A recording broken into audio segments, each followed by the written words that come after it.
you gonna help us out tonight? What do you think I'm here for? What do you think, boys? No!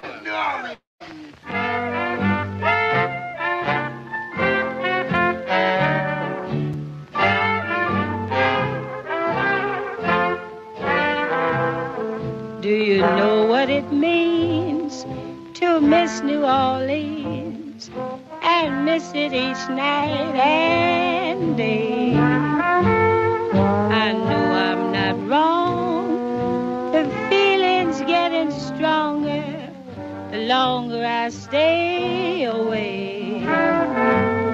Miss the moss-covered vines, the tall sugar pines, where mockingbirds used to sing. And I'd like to see the lazy Mississippi hurrying to spring. The Mardi Gras breeze of Creole tunes that fill the air. I dream of old Leanders in June, and soon I'm wishing that I was there.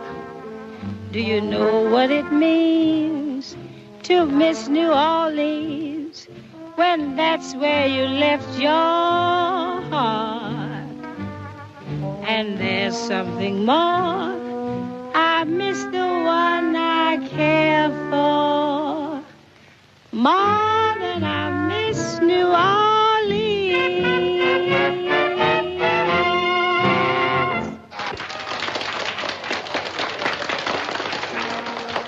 Good evening. Well, this is really a surprise.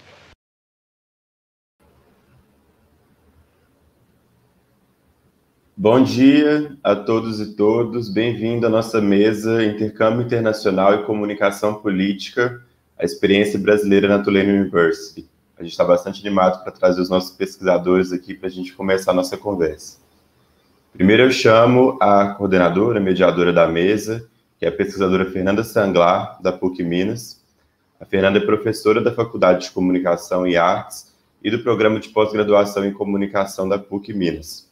Fernanda é jornalista e mestre em comunicação pelo FJF e doutora em comunicação pela UERJ. Ela realizou estágio doutoral na Tulane University em 2015. Chamo agora os participantes da mesa. Bárbara Lima, da UFSCar, é doutoranda em Ciência Política no Programa de Pós-Graduação em Ciência Política da UFSCar. Mestre em Ciência Política e bacharel em Ciências Sociais.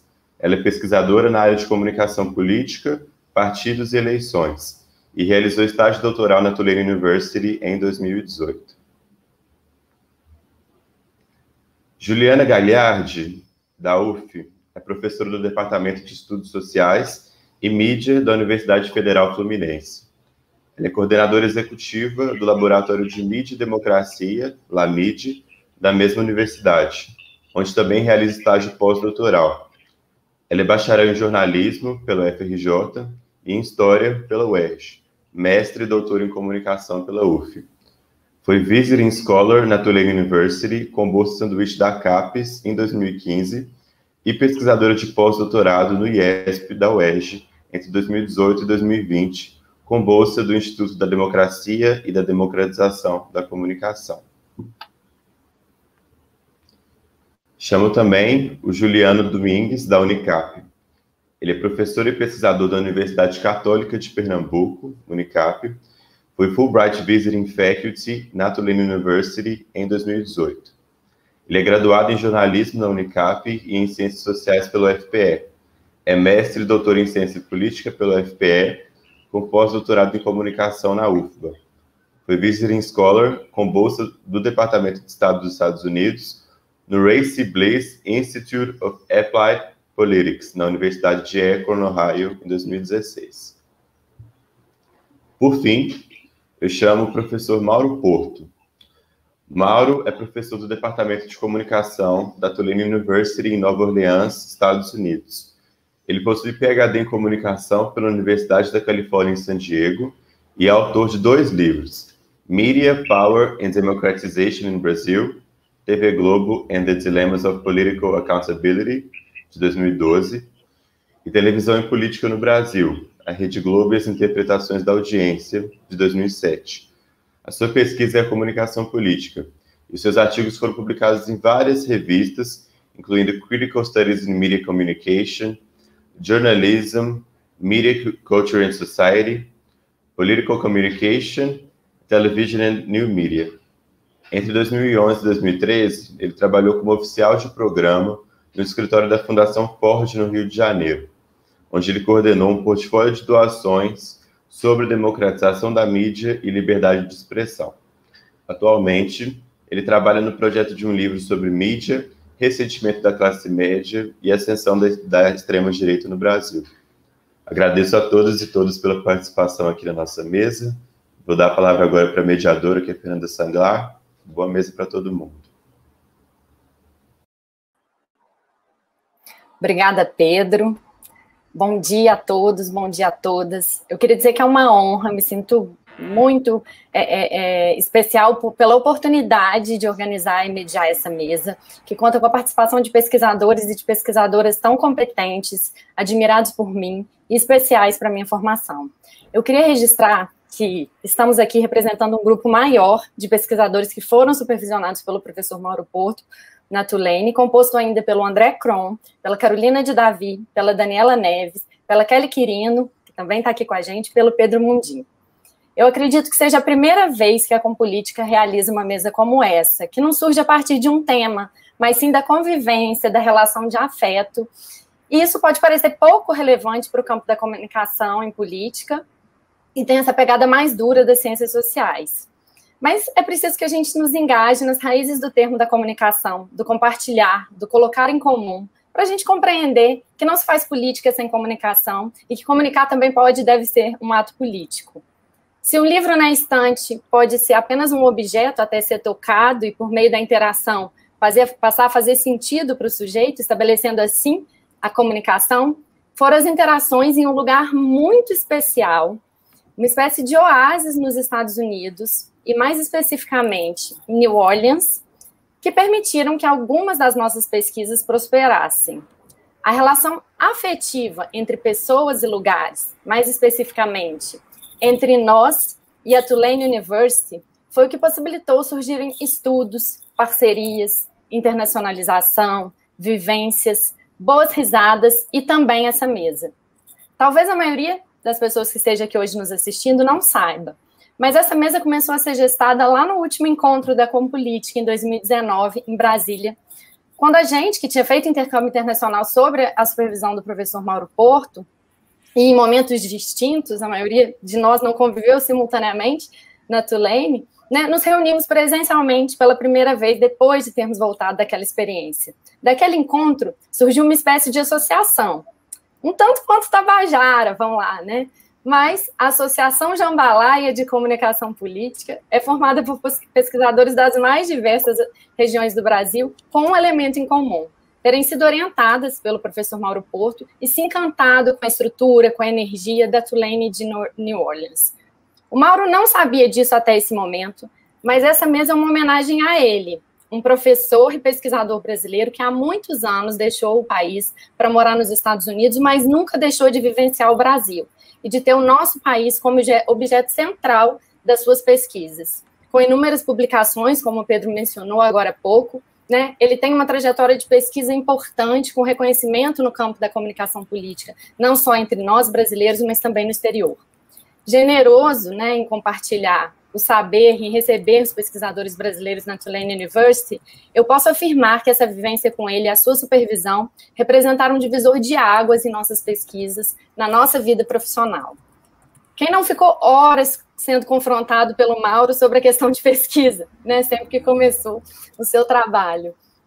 Mas é preciso lembrar que está cada vez mais difícil para nós brasileiros conseguirmos realizar um intercâmbio e nos aproximarmos da internacionalização. Além dos cortes de bolsa que se acirraram nessa gestão do governo federal, a gente ainda tem mais desvalorização do campo das ciências sociais. Recentemente, nós fomos surpreendidos com duas notícias ruins.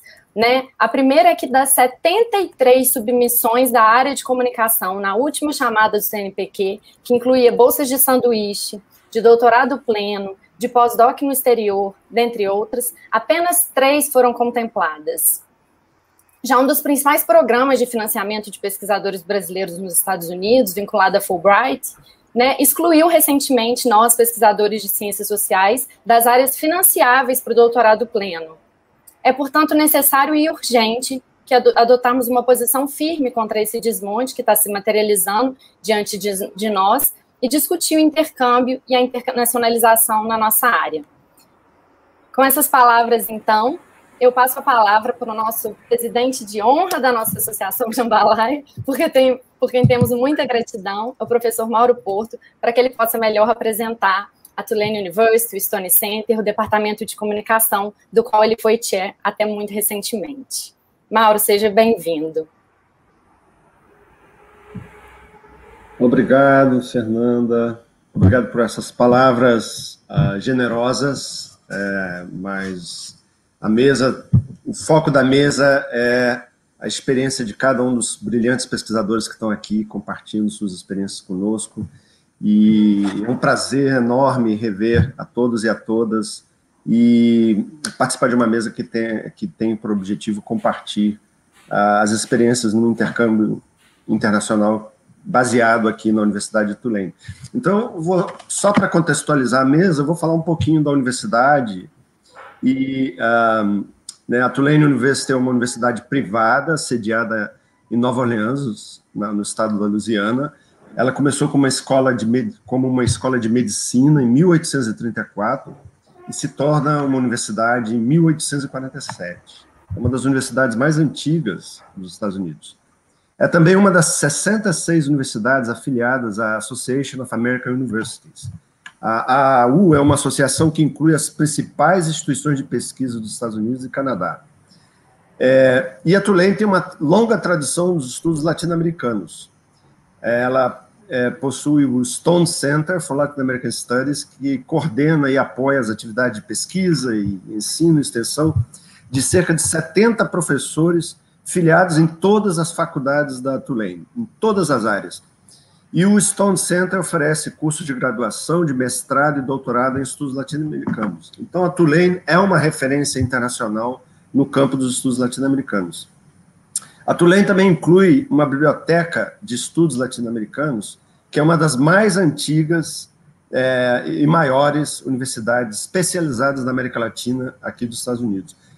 A biblioteca inclui mais de 800 mil volumes e assinaturas para mais de 800 periódicos, que é um recurso fundamental para a pesquisa. Né? A Tulane também se destaca por ter uma tradição em estudos sobre o Brasil, né? Os estudos brasileiros. Ela inclui pesquisadores que focam a sua pesquisa no Brasil em vários departamentos, como, por exemplo, antropologia, ciência política, comunicação, economia, espanhol e português, história e música. A partir deste ano, a Tulane passa a sediar a secretaria da BRASA, né, da Brazilian Studies Association, sob a liderança do professor Chris Dunn. E também, a Tulane, no departamento de comunicação, nós temos uma tradição forte e antiga no campo dos estudos críticos da comunicação. O departamento possui atualmente 15 professores com dedicação exclusiva e vários deles já pesquisaram o Brasil e a América Latina, né, incluindo a Ana Lopes, que é a atual chefe de departamento, uma pesquisadora renomada no campo dos estudos de cinema, da televisão e da telenovela, e Vicky Meyer, outra pesquisadora que já abordou questões de... fez pesquisa etnográfica em Manaus e trabalhou a questão da comunicação política e outros temas no Brasil. Então, é o Departamento de Comunicação com o qual eu estou filiado desde 2004, tem toda essa gama de pesquisadores. E foi a partir de 2009 que eu tive a oportunidade de receber na Tulane vários pesquisadores brasileiros que, como a Fernanda mencionou, inclui, em 2009, o Pedro Mundim, então Bioperge, Em 2015, a Juliana Gagliardi, a Kelly Quirino e a Fernanda Sanglar estiveram aqui como pesquisadores visitantes. Em 2018, 19, André Kron, Bárbara Lima, Daniela Neves e Juliano Domingues. Em 2019 e 2020, o Eduardo Amorim e a Carolina de Davi. Então, já temos aí 10 pesquisadores que passaram aqui na Tulane sob minha orientação, e o objetivo da mesa é um pouco compartilhar a experiência deles e delas nesse importante instrumento de avanço da pesquisa em comunicação política, que é o intercâmbio internacional. Então, só que eu gostaria de fazer essa introdução e passar a palavra de novo lá para a Fernanda. Obrigado, Fernanda. Obrigada, Mauro.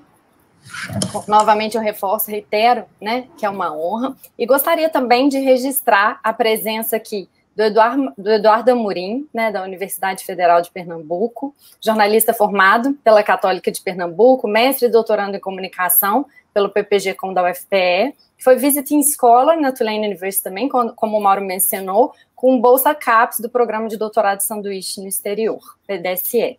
E registro também a presença da Kelly Quirino, que é jornalista também, né, formada pela Unesp, em Bauru, mestre e doutora em comunicação pela UNB, hoje também professora, funcionária da Fundação Banco do Brasil, e nossa companheira aí também de jornada. Eu passo a palavra agora para a professora e pesquisadora Juliana Gagliardi, da Federal Fluminense, para que ela conte um pouco, então, da trajetória de intercâmbio, da importância e da experiência na Tulane. Bom dia, Juliana.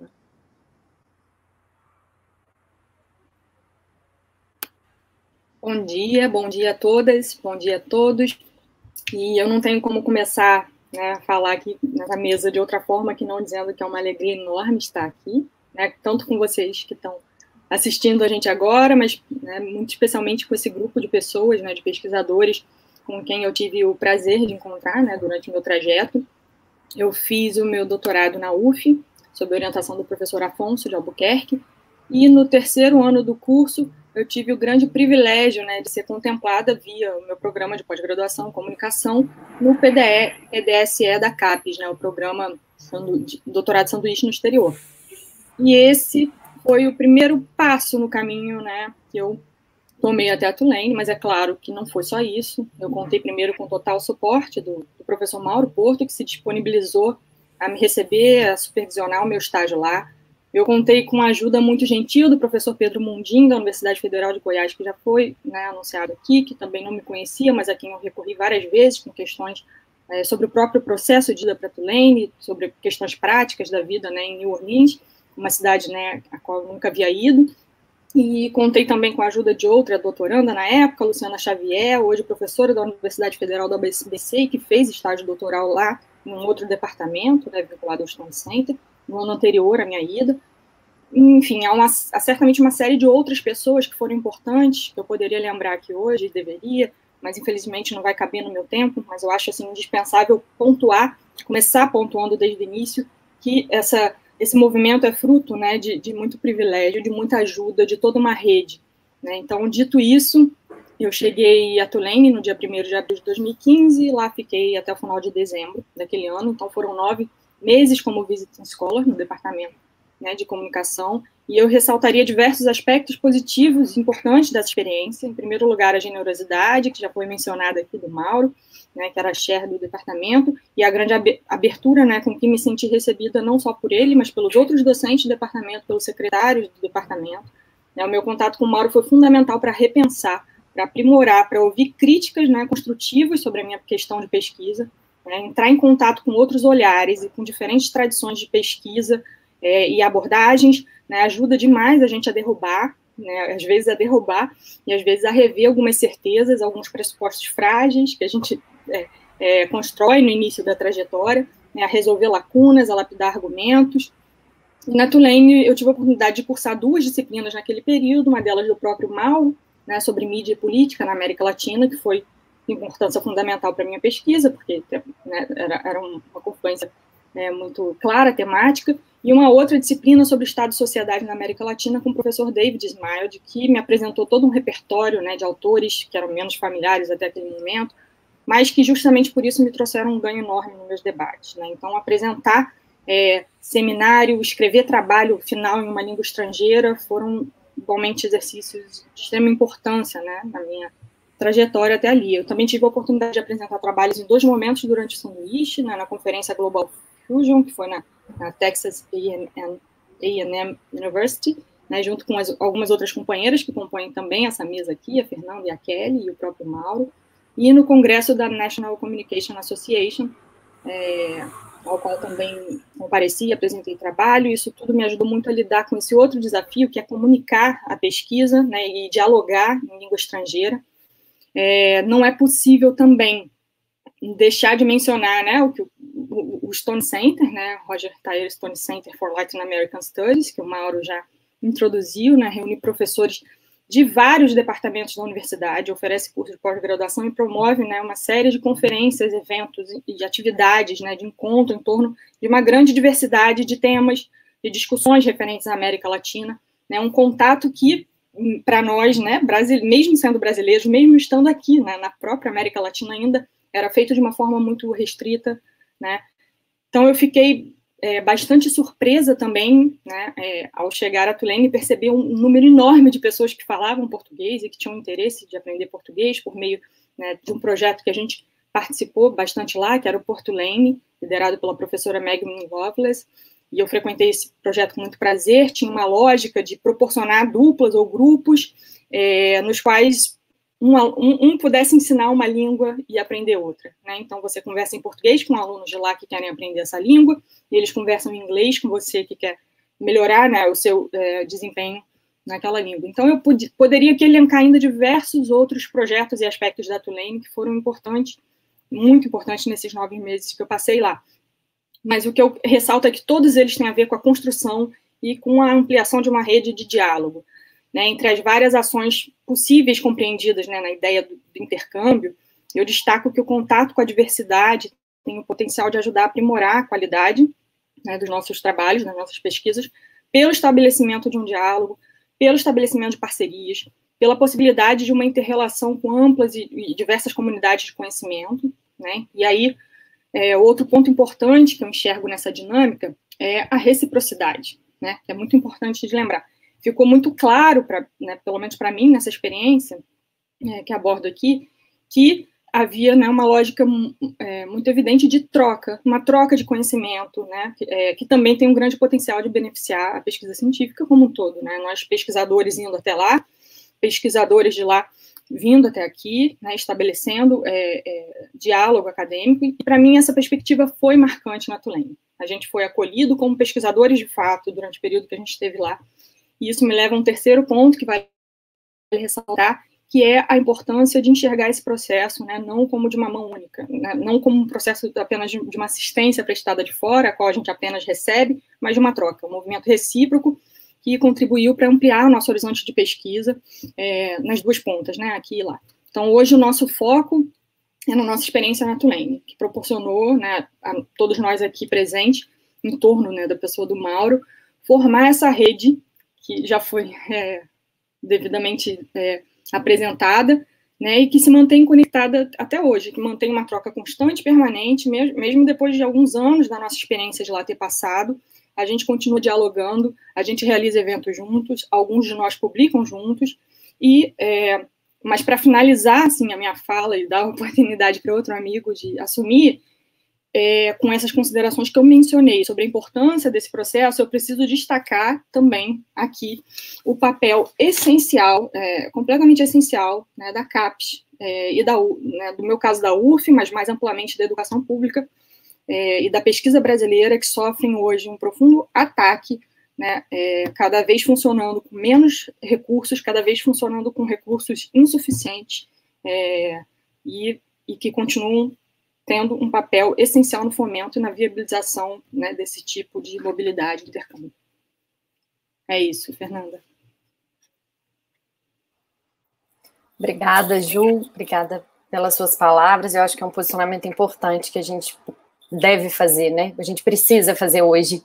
Eu aproveito a sua deixa, então, para chamar para a conversa o professor e pesquisador da Unicap, Juliano Domingues, que teve como pesquisador visitante em 2 momentos, né, com bolsa do Departamento de Estado americano e depois com bolsa da Fulbright em 2018, né, então primeiro em 2016, depois em 2018, né. Eu queria saber, Juliano, quais são as principais diferenças entre esses tipos de financiamento e editais, a importância deles e como é que eles possibilitaram o desenvolvimento das suas pesquisas. Olá, Fernanda, satisfação, para mim é uma felicidade fazer parte dessa mesa. Um abraço especial ao professor Mauro e também a todos os colegas e todas as colegas que estão aqui conosco e que estão também acompanhando pelo YouTube, né? Então, Fernanda, eu vou tentar traçar aqui brevemente um histórico, né, que foi se acumulando, na verdade, até desaguar na Universidade de Tulane. Eu aprendi durante a minha graduação e durante o mestrado e doutorado, eu tive basicamente o mesmo orientador na UFPE, e esse orientador, ele vivia repetindo uma frase para mim, que era: pênalti só bate, só perde quem chuta. E aí ele dizia: fique atento aos editais, fique atento ao edital, e tenta. E aí o que foi que aconteceu? Em 2012, aí, antes ainda de 2016, em 2012 eu vi um edital com Bolsa Santander, para um curso de curta duração na UCLA, lá na Califórnia. E aí, então, eu submeti. Eu já era aqui professor da Universidade Católica de Pernambuco, e aí, resultado, o resultado foi positivo. Então, fui para a UCLA em 2012, foi um curso super curto, mas mais de uma pessoa já havia me dito que essas participações, elas são, de certa forma, cumulativas, e em determinado momento, elas acabam reforçando um pleito mais à frente. Algo que é relativamente óbvio, mas acho que é importante a gente reforçar. E aí, então, em 2016, eu recebi um convite, aí nesse caso foi um convite, e aí, em alguma medida, eu acredito como também tendo sido, de alguma forma, fruto também dessa minha experiência em 2012, eu recebi um convite do Departamento de Estado para acompanhar, o Departamento de Estado dos Estados Unidos, para acompanhar as eleições de 2016 nos Estados Unidos, com a bolsa do Departamento de Estado. Então foi algo também, assim, bem surpreendente, e isso muito em função dessa interface entre comunicação e política, e eu acredito em função também do esforço que eu faço, pelo menos aqui, Eduardo acompanha mais de perto, porque é daqui do Recife, de popularização do conhecimento científico através dos meios de comunicação, principalmente rádio. E aí, então, eu fui durante 30 dias com a bolsa do Departamento de Estado para Ohio, porque justamente era um dos swing states, né, Mauro? E aí fui para Ohio acompanhar em loco as eleições de 2016, vinculado à Universidade de Akron, que é uma cidadezinha em Ohio. E foi uma experiência incrível. Assim, durante 30 dias foram dias muito intensos de interação com professores da universidade, com estrategistas de campanha, com políticos e com o acompanhamento de eventos de campanha. Então, a gente acompanhou, naquele momento, em 2016, comícios de Obama, de Donald Trump, de Hillary Clinton, de Joe Biden, e tivemos a oportunidade de interagir com assessores. Isso foi em 2016. Antes disso, eu havia defendido o doutorado em 2015 e já vinha tentando me aproximar de Mauro, né? Aqui no Recife, e Eduardo também conhece bem o Centro Luiz Freire, e o Centro Luiz Freire tinha um vínculo com a Fundação Ford, e eu e Mauro, a gente tinha um amigo em comum, que é Ivan Moraes Filho, e através de Ivan tentei encontrar Mauro aqui no Recife. Por uma incompatibilidade de agenda, a gente acabou não se encontrando, então já acompanhava Mauro. E aí tem um episódio muito significativo, que é uma entrevista que Mauro deu à revista da Compolítica. Quem estiver acompanhando a gente e tiver interesse de conhecer melhor a trajetória de Mauro, né, Mauro? Essa entrevista foi bem importante para mim, ler essa entrevista. Foi a professora Alessandra Alde, salvo engano, que fez a entrevista, e foi publicada numa edição da revista da Compolítica, em que Mauro conta a trajetória dele e os recursos, né, de que o pesquisador pode dispor na Tulane University. Então, isso ficou no meu radar. Em 2015, logo depois da defesa do doutorado, eu tentei trazer Mauro para a minha banca, não consegui. Na época, havia uma dificuldade de recurso para a viagem do convidado internacional, e acabou que a gente não fez, eu não tive a oportunidade de contar com o Mauro na minha banca. Mas aí o que acontece? Em 2015, né, por outro motivo, minha esposa foi para o congresso em Nova Orleans, e então eu disse, então agora é a hora de eu encontrar Mauro. Então entrei em contato com o Mauro, e aí, só para reforçar uma característica que todos aqui que me antecederam falaram, com uma grande generosidade me respondeu. A gente já havia se falado aqui no Recife, mas não havia se encontrado, e eu disse, Mauro, estou indo para Nova Orleans acompanhar minha esposa, queria saber se eu poderia visitar você na universidade. Então, aí Mauro me recebeu, foi o meu primeiro contato, então, com a Universidade de Tulane, foi no momento antes, né, 3 anos antes da minha ida enquanto bolsista Fulbright. Eu acho que foi importantíssimo, porque assim a gente pôde se conhecer pessoalmente, eu pude conhecer o ambiente da universidade também, e reforçou essa minha motivação de passar algum período lá. E aí o que foi que aconteceu? Em 2016, salvo engano, ou 2017, acho que foi 2017, quando é divulgado o edital. Então, eu acabo tomando conhecimento da divulgação do edital da Comissão Fulbright através de uma pessoa que trabalhava para o governo dos Estados Unidos. Essa pessoa compartilhou nas redes sociais. Eu gosto de contar essa história porque, de repente, a gente tem estudantes acompanhando a gente e aí a gente talvez perca um pouco de vista o quanto esses episódios que a gente acha que são tanto triviais podem fazer diferença. Então, o que é que acontece? A partir do compartilhamento de uma pessoa que eu conheci durante a organização da documentação para a ida em 2016, eu visualizei a divulgação do edital Fulbright, que era algo também que já estava no meu radar. Mais de uma pessoa já havia me dito, fica atento aos editais Fulbright. E aí, a partir justamente dessa divulgação, eu fui para o edital e estudei o edital e disse, não, vou submeter, mesmo sabendo que, ou mesmo imaginando, talvez, né, que a concorrência seria muito, muito dura, e que as chances eram pequenas, porque a gente só tinha 10 vagas para todo o Brasil. E aí, então, eu entrei em contato novamente com o Mauro, porque era preciso ter essa predisposição do host a dizer assim, pode vir. E aí expliquei para ele qual seria o projeto. Já estudava, estou aqui, inclusive, Mauro, com o livrinho, já estudava o que Mauro vinha produzindo. A minha pesquisa, ela se volta para o Brasil, e depois passou a se voltar para a América Latina, então eu disse, não, eu preciso ir para a Universidade de Tulane, por conta do que já foi falado aqui, por conta do Stone Center, pela figura de Mauro, e pelo que a universidade representa nesse contexto de estudos latino-americanos e na área de comunicação. E aí, então, o processo aí você falou, né, a importância dos editais. Os editais da Comissão Fulbright, eles são regularmente divulgados, tem uma periodicidade específica, e tem as categorias, né? Então, havia uma das categorias que era a categoria de jovem doutor, que era para quem havia defendido o doutorado há, no máximo, 10 anos. E aí eu me enquadrava em 2017, vai fazer somente 2 anos que eu havia defendido o doutorado. Então, passei a tentar atender ao que o doutorado previa. E foi um processo muito rico, né, de elaboração do que o que o edital pede, desde a elaboração de um projeto de 5 páginas, então, isso, para a gente estar acostumado com essa, né, com uma lógica de elaboração de projetos relativamente longos, né, com uma tradição muito discursiva, então, o edital pedia um projeto de 5 páginas e uma série de outros pré-requisitos, e aí, então, só o processo de elaborar uma proposta, levando em conta o que pedia o edital, já foi um processo riquíssimo, né? E eu lembro bem de, depois de ter submetido tudo no sistema, né, de ter ido em busca das cartas de recomendação. Por exemplo, uma das cartas de recomendação foi do professor Otton Jambeiro, que eu conheci pessoalmente no Congresso da Compolítica, né? Já conheci o professor Otton Jambeiro, mas foi no meu primeiro Congresso da Compolítica. O professor Otton Jambeiro, da Universidade Federal da Bahia, era coordenador do grupo de pesquisa política de comunicação, então eu conheci o Otton Jambeiro no Congresso da Compolítica. Acho que é importante a gente ressaltar isso, quanto o vínculo da gente com a Compolítica foi importante nessa trajetória.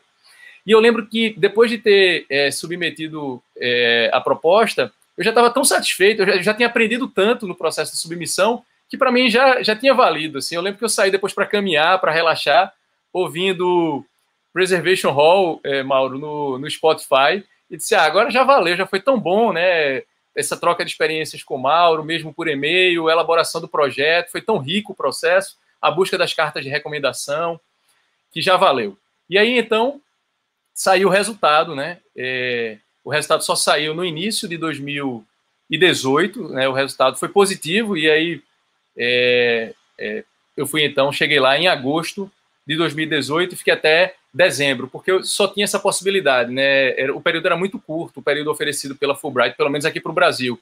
Eu encontrei outros pesquisadores lá que tiveram a oportunidade de fazer a opção por períodos mais longos, mas para os pesquisadores brasileiros era um período de 3 meses ou 4 meses. Esses 4 meses poderiam ser divididos em 2 blocos de 2 meses, com um intervalo de 1 mês no meio, mas eu acabei ficando, então, de modo corrido.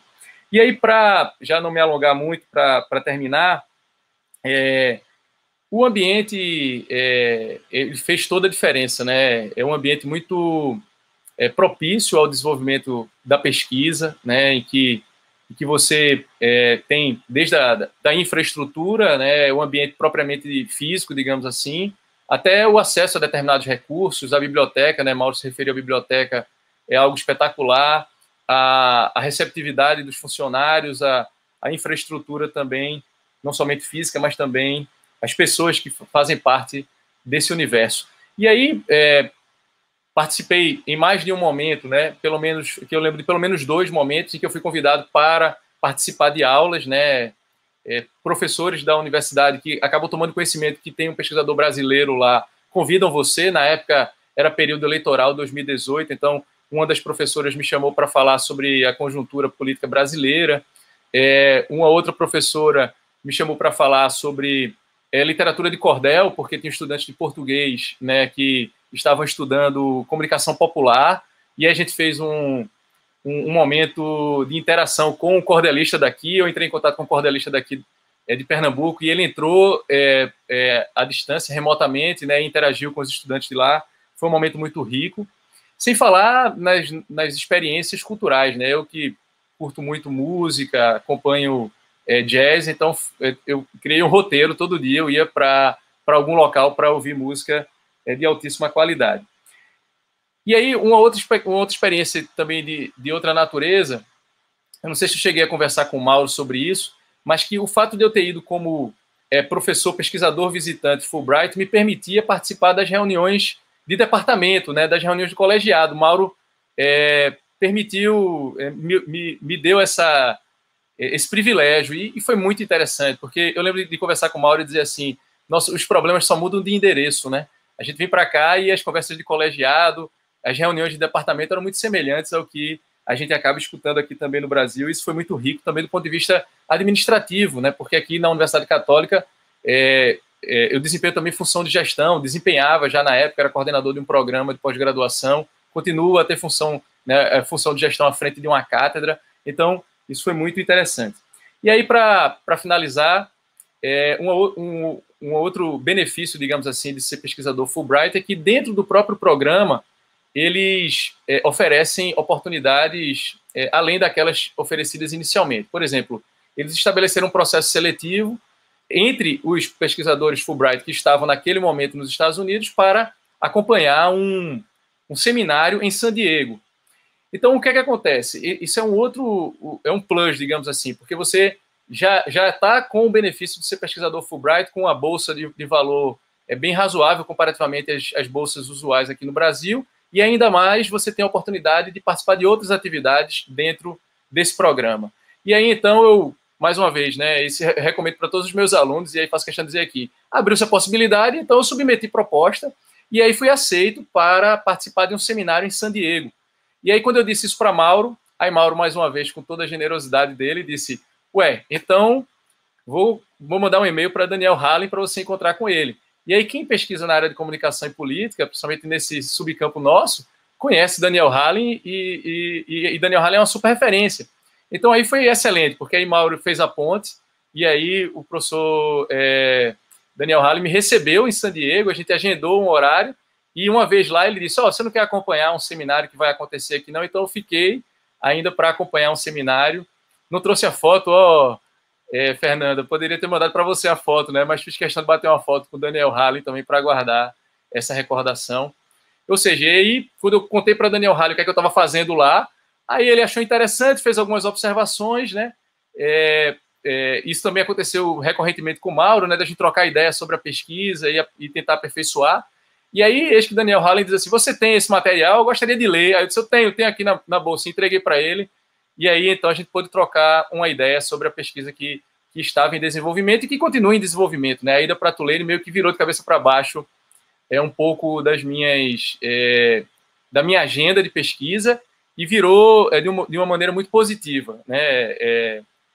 A agenda ela acabou tomando um determinado rumo que me parece muito mais interessante, muito mais proveitoso para o nosso campo da comunicação. É isso, não sei se eu consegui responder, Fê, nesse primeiro momento, mas estou à disposição.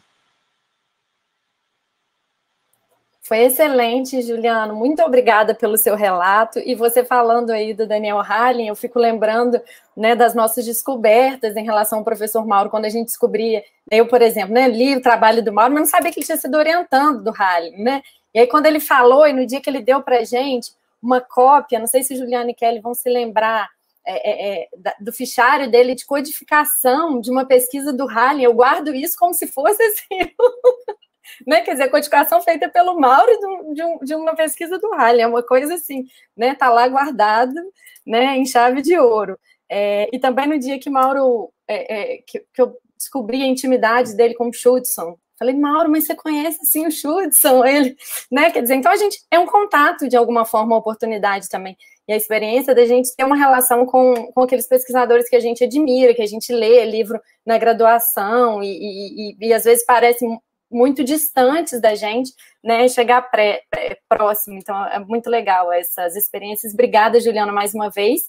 E eu vou passar a palavra para a doutoranda em Ciência Política pela UFSCar, a Bárbara Lima, que realizou estágio doutoral também na Tulane em 2018. Bárbara, no seu período, você pegou um período distinto, né, do que eu, Juliana e Kelly vivenciamos. Eu acho que os desafios já estavam maiores, os processos mais concorridos, ficando mais difícil, né, o acesso às bolsas. Como é que foi o seu processo? Quais que são as principais contribuições do Sanduíche pela sua pesquisa? E o que mais você poderia compartilhar com a gente e com quem está aí também no interesse de tentar fazer, né, uma experiência... Para muita gente, eu acho que só no Brasil que a gente usa esse termo doutorado de sanduíche, mas o estágio doutoral no exterior.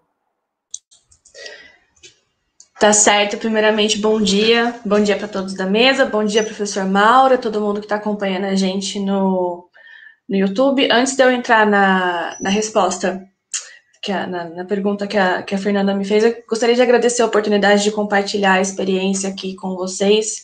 Eu acho que nesse ano, né, no meio de tanta desvalorização, de tantos cortes, eu acho que é muito importante a gente compartilhar experiências e mostrar o quanto é enriquecedor o intercâmbio, uma internacionalização, esse contato com outros alunos e com outros professores. Para a ciência brasileira, a gente precisa continuar lutando e buscando nosso espaço, principalmente as ciências humanas, que, né, sofrem bastante retaliação nesses últimos tempos. Agradecer também ao professor Mauro. É um desafio falar depois da Juliana e do Juliano, né, porque eles falam super bem, são super pesquisadores e tiveram experiências maravilhosas. Eu tô até meio, ok, onde eu vou me encaixar aqui agora, mas só para reforçar, foi uma surpresa muito boa quando o meu orientador, Fernando Azevedo, falou assim, ok, vou te indicar pro Mauro, e o Mauro respondeu prontamente, e eu desde a graduação li os textos do Mauro, e falava, ai meu Deus do céu, intercâmbio com referência bibliográfica, que desafio, e aí eu cheguei lá, o Mauro super tranquilo, super acessível, super gente boa, sempre deixou a gente muito confortável.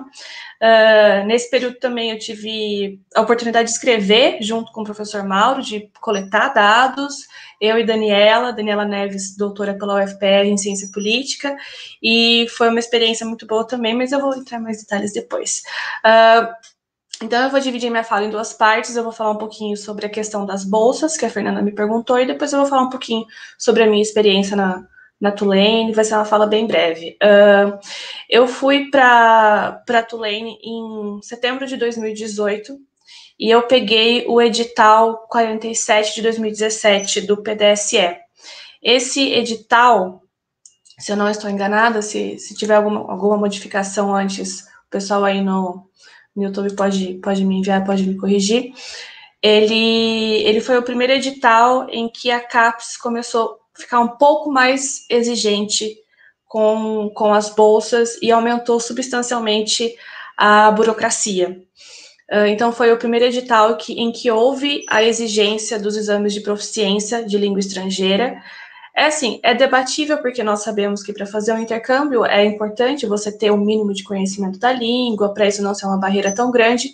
Entretanto, a gente também tem que pensar que acesso a cursos de língua estrangeira e a provas de proficiência, ele é bem restrito. Por mais que as universidades federais tivessem programas de língua estrangeira e tivessem acesso às provas, eles eram voltados principalmente para o inglês, né? Por exemplo, eu consegui fazer a prova do TOEFL pela Universidade Federal de São Carlos, mas outros alunos não tiveram o mesmo acesso, outras línguas não tiveram o mesmo acesso, e esse edital, ele gerou uma comoção entre as associações de pós-graduação.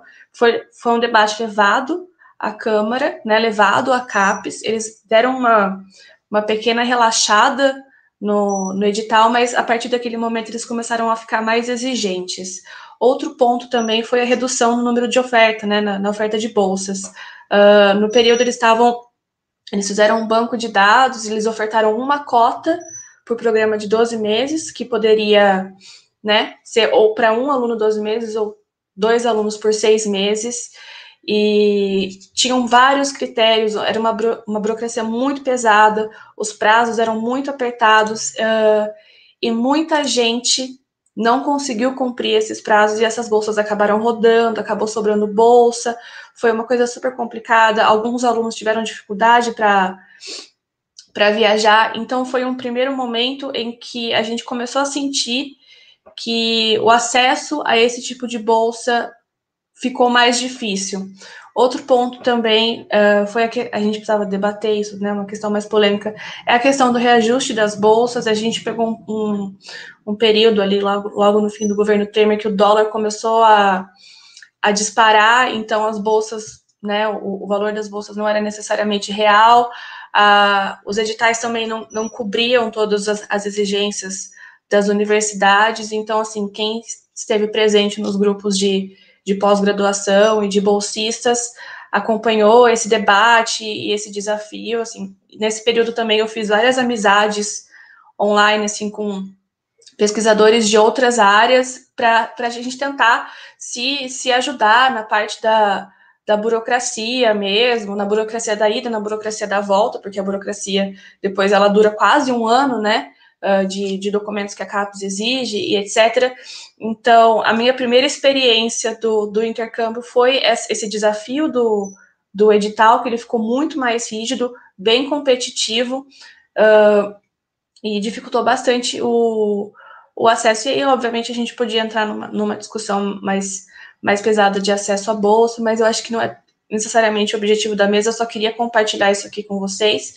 Depois o Eduardo vai falar, e ele pegou um outro momento também do PDSE, e eu acho que ele pode compartilhar com mais detalhes a experiência deles. Então, eu já peguei esse edital um pouquinho mais exigente, um pouquinho mais tenso, e eu acompanhei alguns pesquisadores perdendo a oportunidade de viajar, eu acompanhei alguns pesquisadores com dificuldade de ir para frente com a burocracia, ou de conseguir a proficiência exigida, ou de conseguir cobrir um seguro médico, porque a CAPES não necessariamente cobria o seguro que a universidade exigia. Então, o nosso primeiro desafio começou a tentar lidar com essa burocracia, que a gente não tinha muita informação, e a gente meio que ia descobrindo, assim. Nesse sentido, tem alguns grupos de bolsistas, e foi bem bacana esse intercâmbio. Eu acabei conhecendo bastante gente que ainda se ajuda e que ainda tem contato. Então, esse primeiro contato com a burocracia, assim, foi bem importante.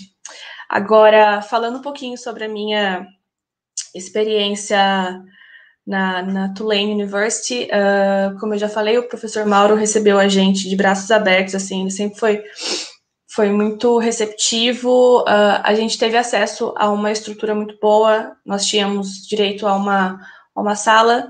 No período, eu dividi sala com o Juliano, o André e, posteriormente, a Daniela Neves. Foi um período muito importante para mim, porque eu estabeleci redes não só dentro da universidade nos Estados Unidos, mas aqui no Brasil também, né, com a nossa associação Jambalaya, que foi muito importante para mim, que rendeu frutos, rendeu parcerias, rendeu ajudas.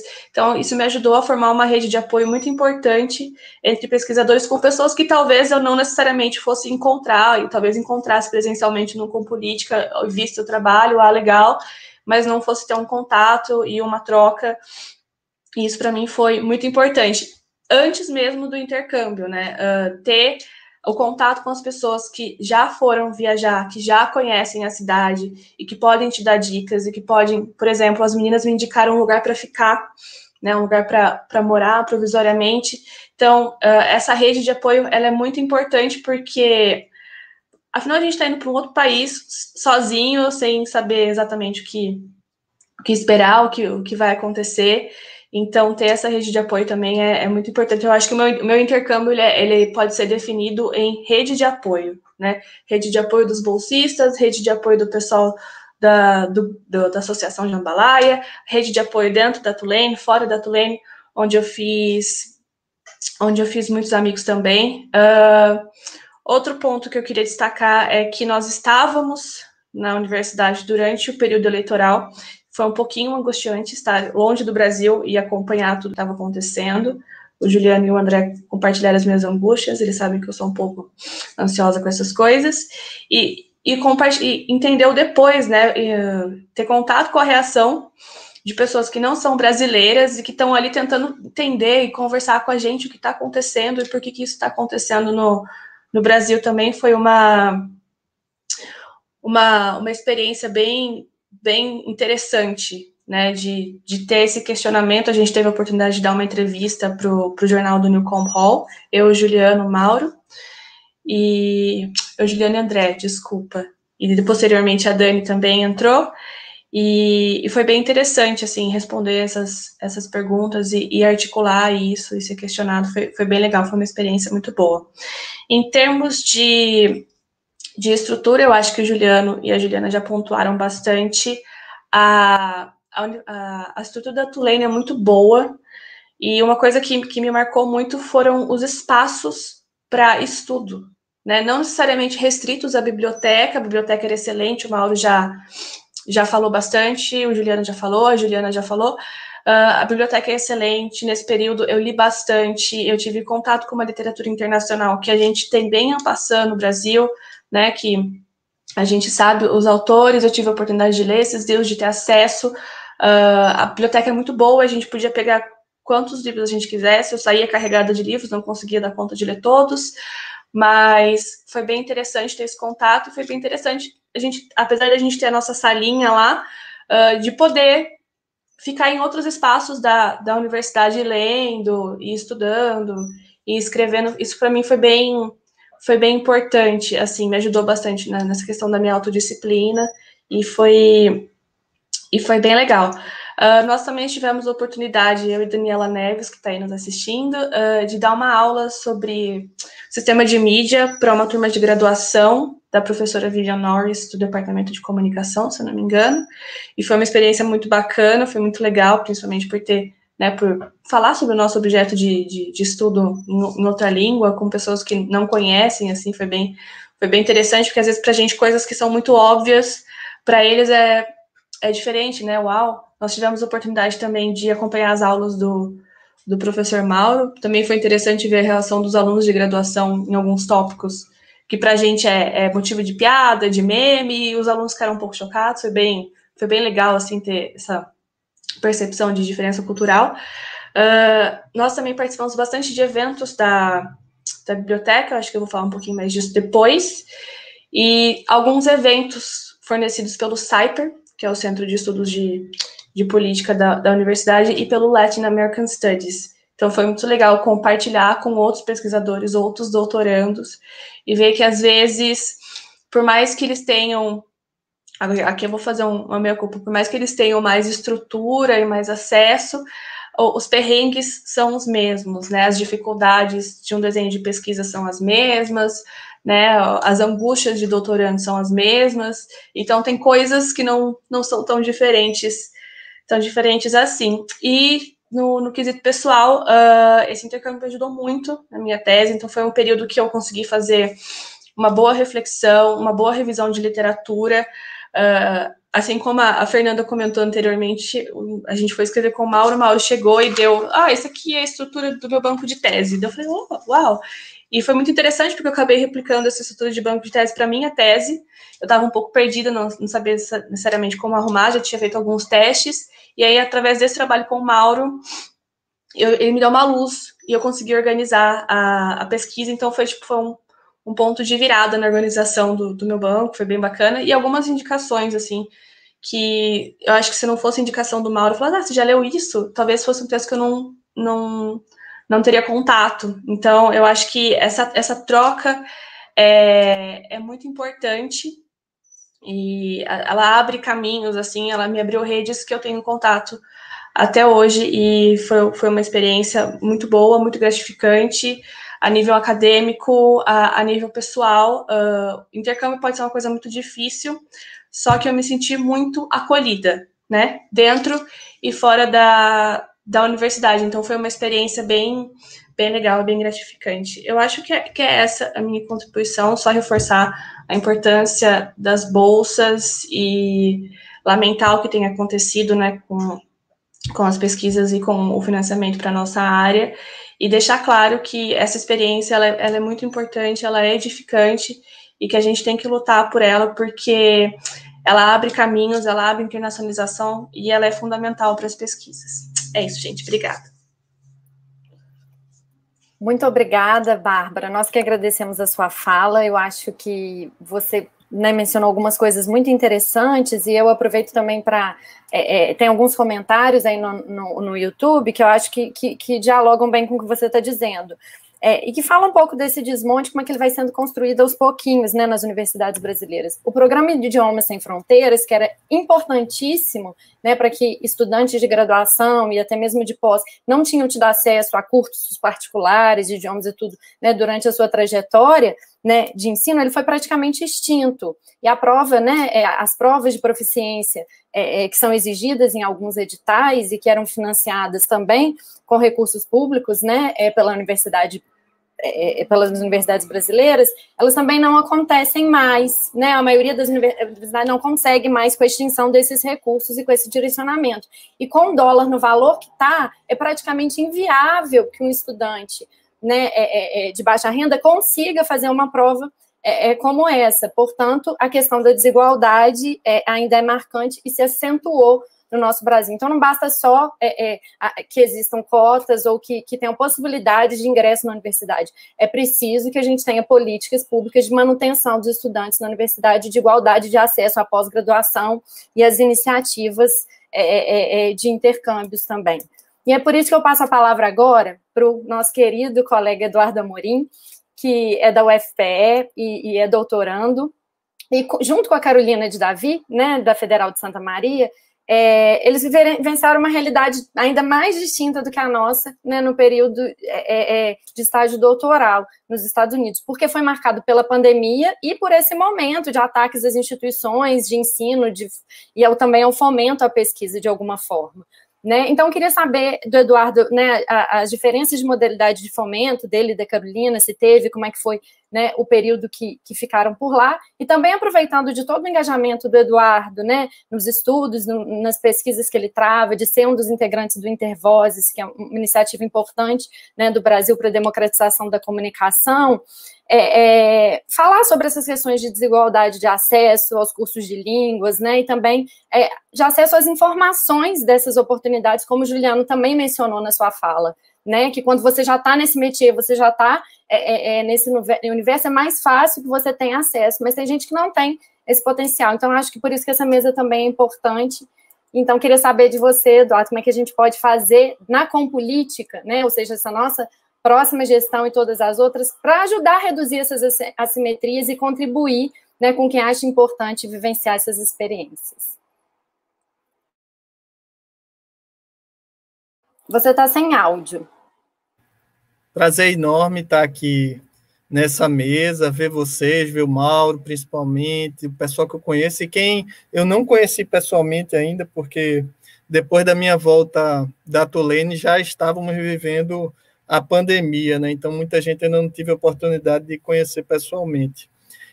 Mas eu vou começar contando assim que eu entrei no doutorado em 2018 e com a vitória de Bolsonaro na eleição estava aquele ambiente completamente de desestímulo. E Juliano Domingues foi importantíssimo nesse processo inicial.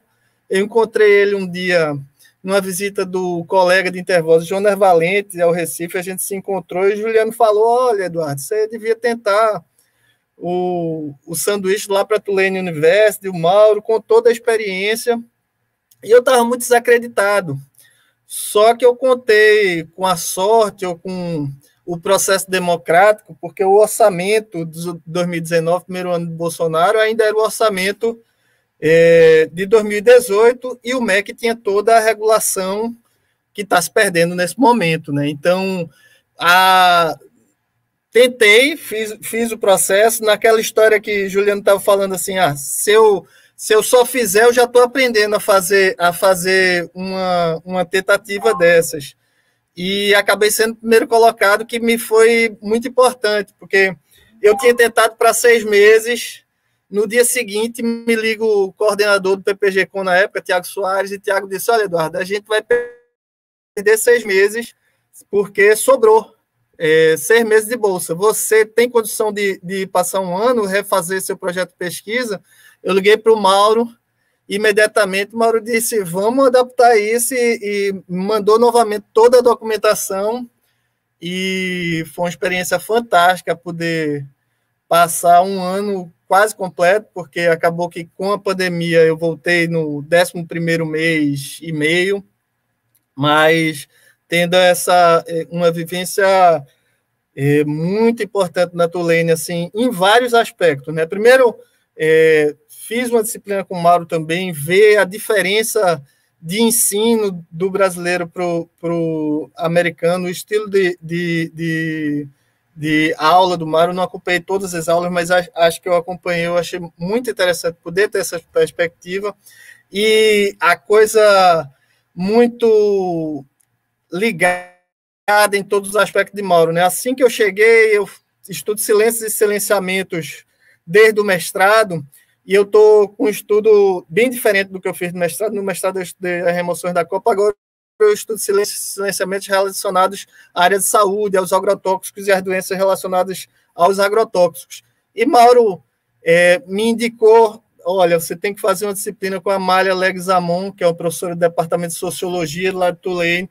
Foi super importante conhecer a Amália, ler o livro dela, Seeds of Power, participar dessa disciplina Sustainable Development em Latinoamérica, e, assim, as oportunidades que surgiram na Tulane a partir desse contato com a Amália, né? A Tulane sediou, naquele ano de 2019, o Anthropocene River Campus, que foi um evento mundial de pessoas militantes, estudiosos acadêmicos que se dedicam a causas de rios pelo mundo todo. Tinha gente da Argentina, como a Amália, tem gente da Alemanha, e o evento era em torno do Mississippi River, né? E que o Mississippi tem várias similaridades ao rio que eu estudo, que é o Rio São Francisco. Assim, eu estudo os casos de câncer e outras doenças relacionadas ao agrotóxico, e como são seados naquela região do Vale de São Francisco, dominada pela família Coelho, do líder do Senado, Fernando Bezerra Coelho, do dono da Globo, de Petrolina, enfim, de todo um processo econômico poderoso que existe em torno da cultura da uva e das frutas do agronegócio lá em Petrolina. E aí eu aproveito para dizer que eu estou aqui no interior também, em Glória de Goitá, no Serviço de Tecnologia Alternativa, um ONG da agroecologia aqui, e que se cair a internet é porque realmente o acesso à internet ainda é uma necessidade muito grande aqui no interior, e uma questão que a gente precisa dedicar muito. Para ir para a pergunta que foi feita, assim, a questão do inglês, para mim foi fundamental. Eu fui beneficiário do Idioma Sem Fronteiras, né? Eu fiz aula no Idioma Sem Fronteiras, eu já sabia falar inglês, porque eu tinha tido a oportunidade de ir aos Estados Unidos mais jovem, mas consegui fazer o TOEFL pelo Idioma Sem Fronteiras. Então, quando teve o ETE, TOEFL, PDSE e o print, que foi a modalidade de bolsa aqui, Carol de Davi,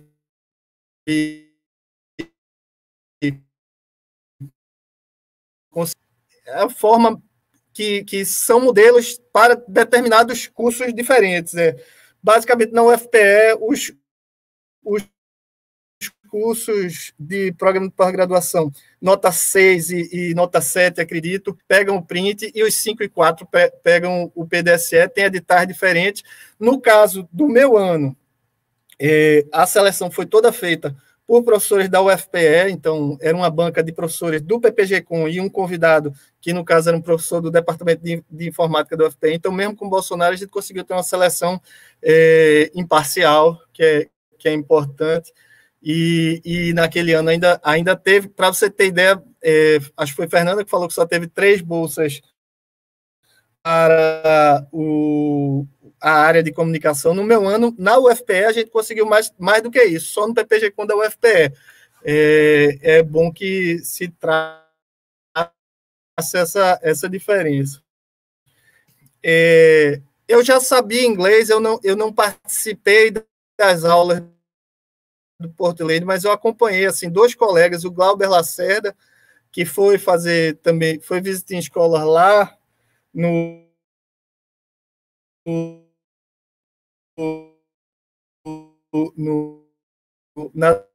ajudou ele em forma Vitória da Conquista e faz doutorado na UFBA. E ele foi um que participou do curso lá, gratuito à noite, assim como gente de fora, o curso é aberto para gente de fora. A Cássia Roque, que é da UFC, estava fazendo doutorado na LCU, participou do Porto Lane também. Minha companheira na época, Lorena, chegou praticamente sem saber inglês nenhum, participou e foi importante para ela. Logo depois ela conseguiu se adaptar muito melhor, começar a trabalhar nos Estados Unidos, enfim, porque teve essa experiência do curso de inglês de lá da Tulane, que é gratuito, é noturno, então dá para ajudar muita gente. Inclusive, assim, tive oportunidade ainda,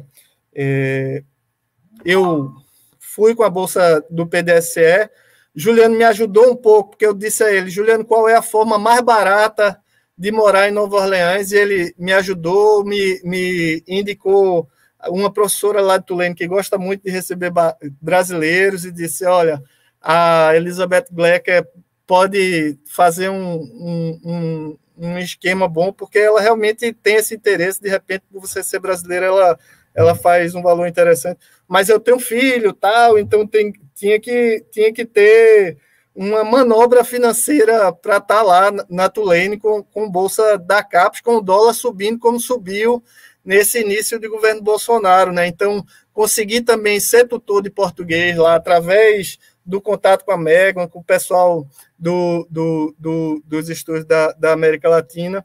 E, assim, uma coisa ainda que eu acho que é importante, assim, é quem passar nesses editais ter muito atenção ao que você pode realmente ter de oportunidade numa universidade como a Tulane, assim, porque quando eu cheguei eu não sabia a quantidade de coisas que eu poderia me beneficiar ali, sabe? Quando o Glauber Lacerda começou a dividir a salinha lá, essa mesma salinha que está aparecendo na foto, que depois eu dividi com o Carol de Davi, eu cheguei a dividir com o Glauber.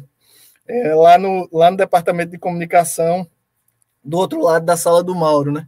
E Glauber já tinha toda a lógica de uma universidade estrangeira, já sabia, então ele conseguia as xerox, assim, e foi me dando dicas, isso inclusive influenciou minha pesquisa, porque de repente eu fui realmente aproveitar a Biblioteca da América Latina, eu acabei escrevendo todo um capítulo assim, sobre a história do Rio São Francisco, porque eu fiquei impressionado assim, com um acervo sobre o Rio São Francisco, um acervo histórico. Assim. Eu peguei um livro de um francês chamado Martin de Nantes, que teve lá na região do São Francisco nos anos 1600, traduzido pelo Barbosa Leão Sobrinho. Depois eu voltei lá e disse, olha, isso aqui é uma cópia histórica, não tem que estar... E vários livros que eu pegava ainda não estavam assim, na área mais reservada dos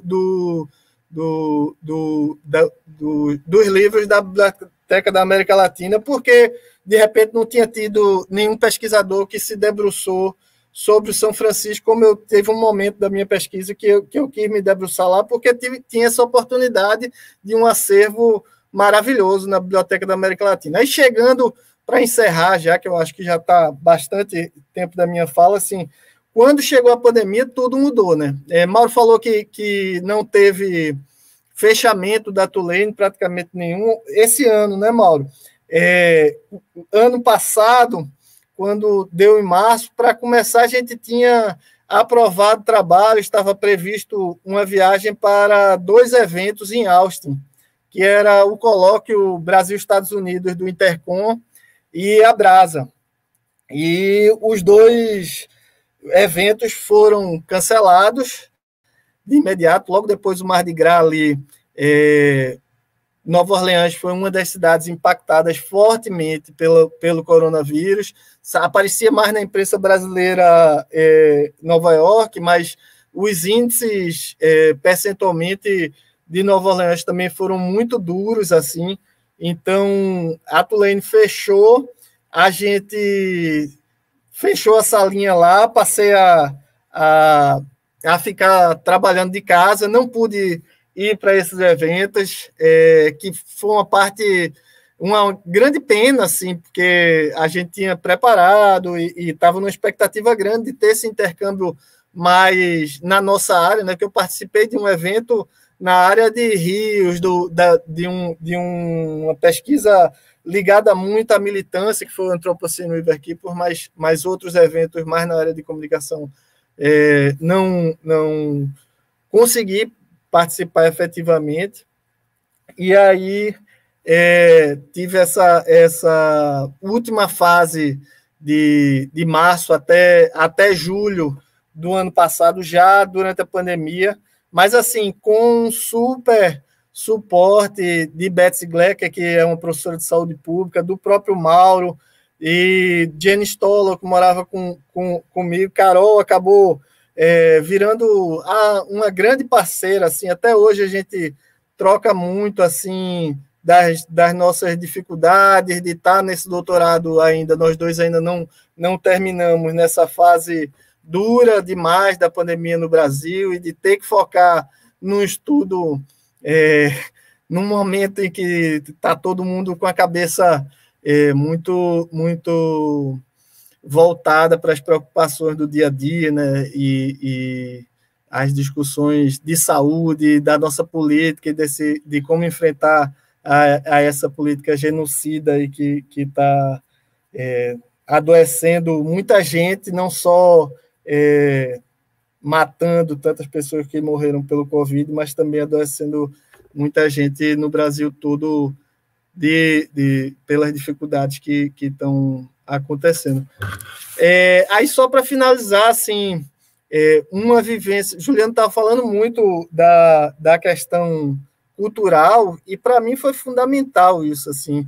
Eu sou muito ligado ao Carnaval de Pernambuco e ver o que é a cultura negra americana, uma cultura que muitas vezes não é o que sai na imprensa, não é o que chega para a gente, sabe? Comecei a acompanhar as Second Lines, fui entender o que é a Second Line, o que aquilo tá na cultura deles. Depois fui para o ensaio de Índia Mardi Gras. Índia Mardi Gras, quando eu fui, eu ouvi aquilo no ensaio, caramba, isso é igual ao maracatu, como é que isso soa tão igual à minha cultura aqui tão longe? O cara está fazendo embolada ali em inglês, e eu nunca tinha percebido essa raiz aí em comum, e fui aos poucos entendendo um pouco. Até hoje eu tenho vontade, acho que é Kelly que vem depois, de escrever, depois que acabar o doutorado, algo de ficção, talvez, nessa coisa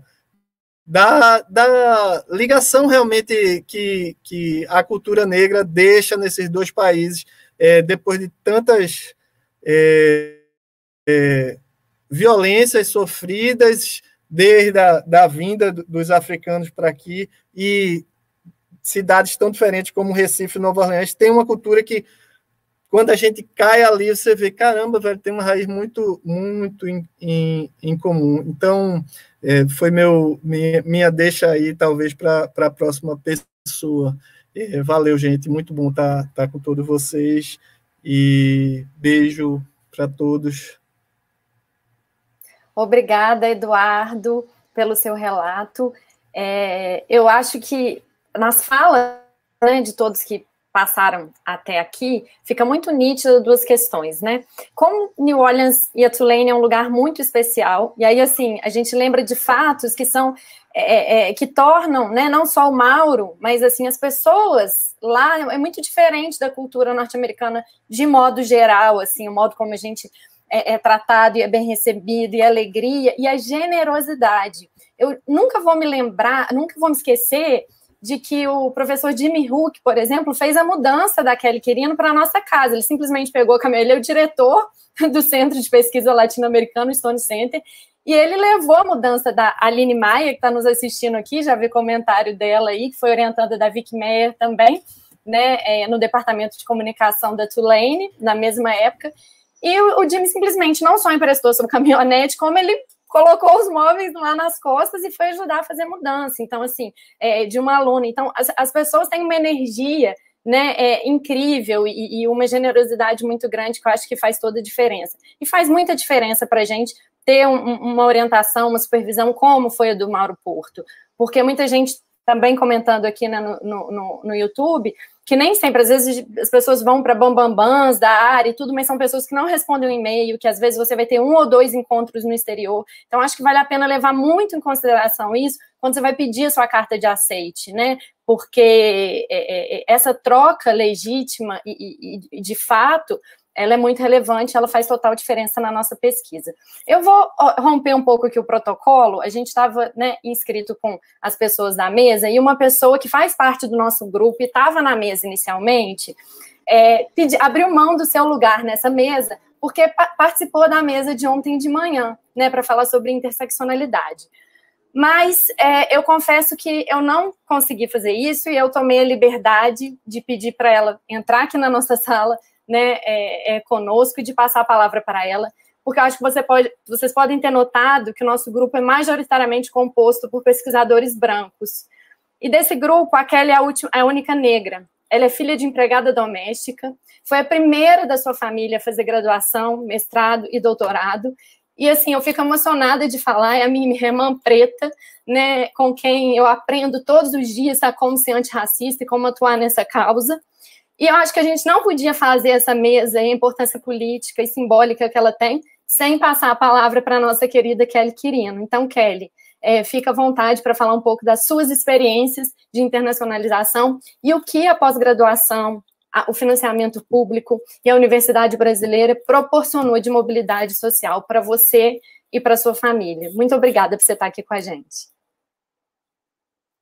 Né? Eu já estou chorando desde quando a Fê começou a falar, homenageando o Mauro, assim, porque realmente o Mauro é uma pessoa incrível, incrível, incrível. Muito obrigada, Mauro, pela tua sensibilidade, pela tua empatia, pelo teu comprometimento, dedicação, e por ser essa pessoa realmente muito humana, né? Calorosa.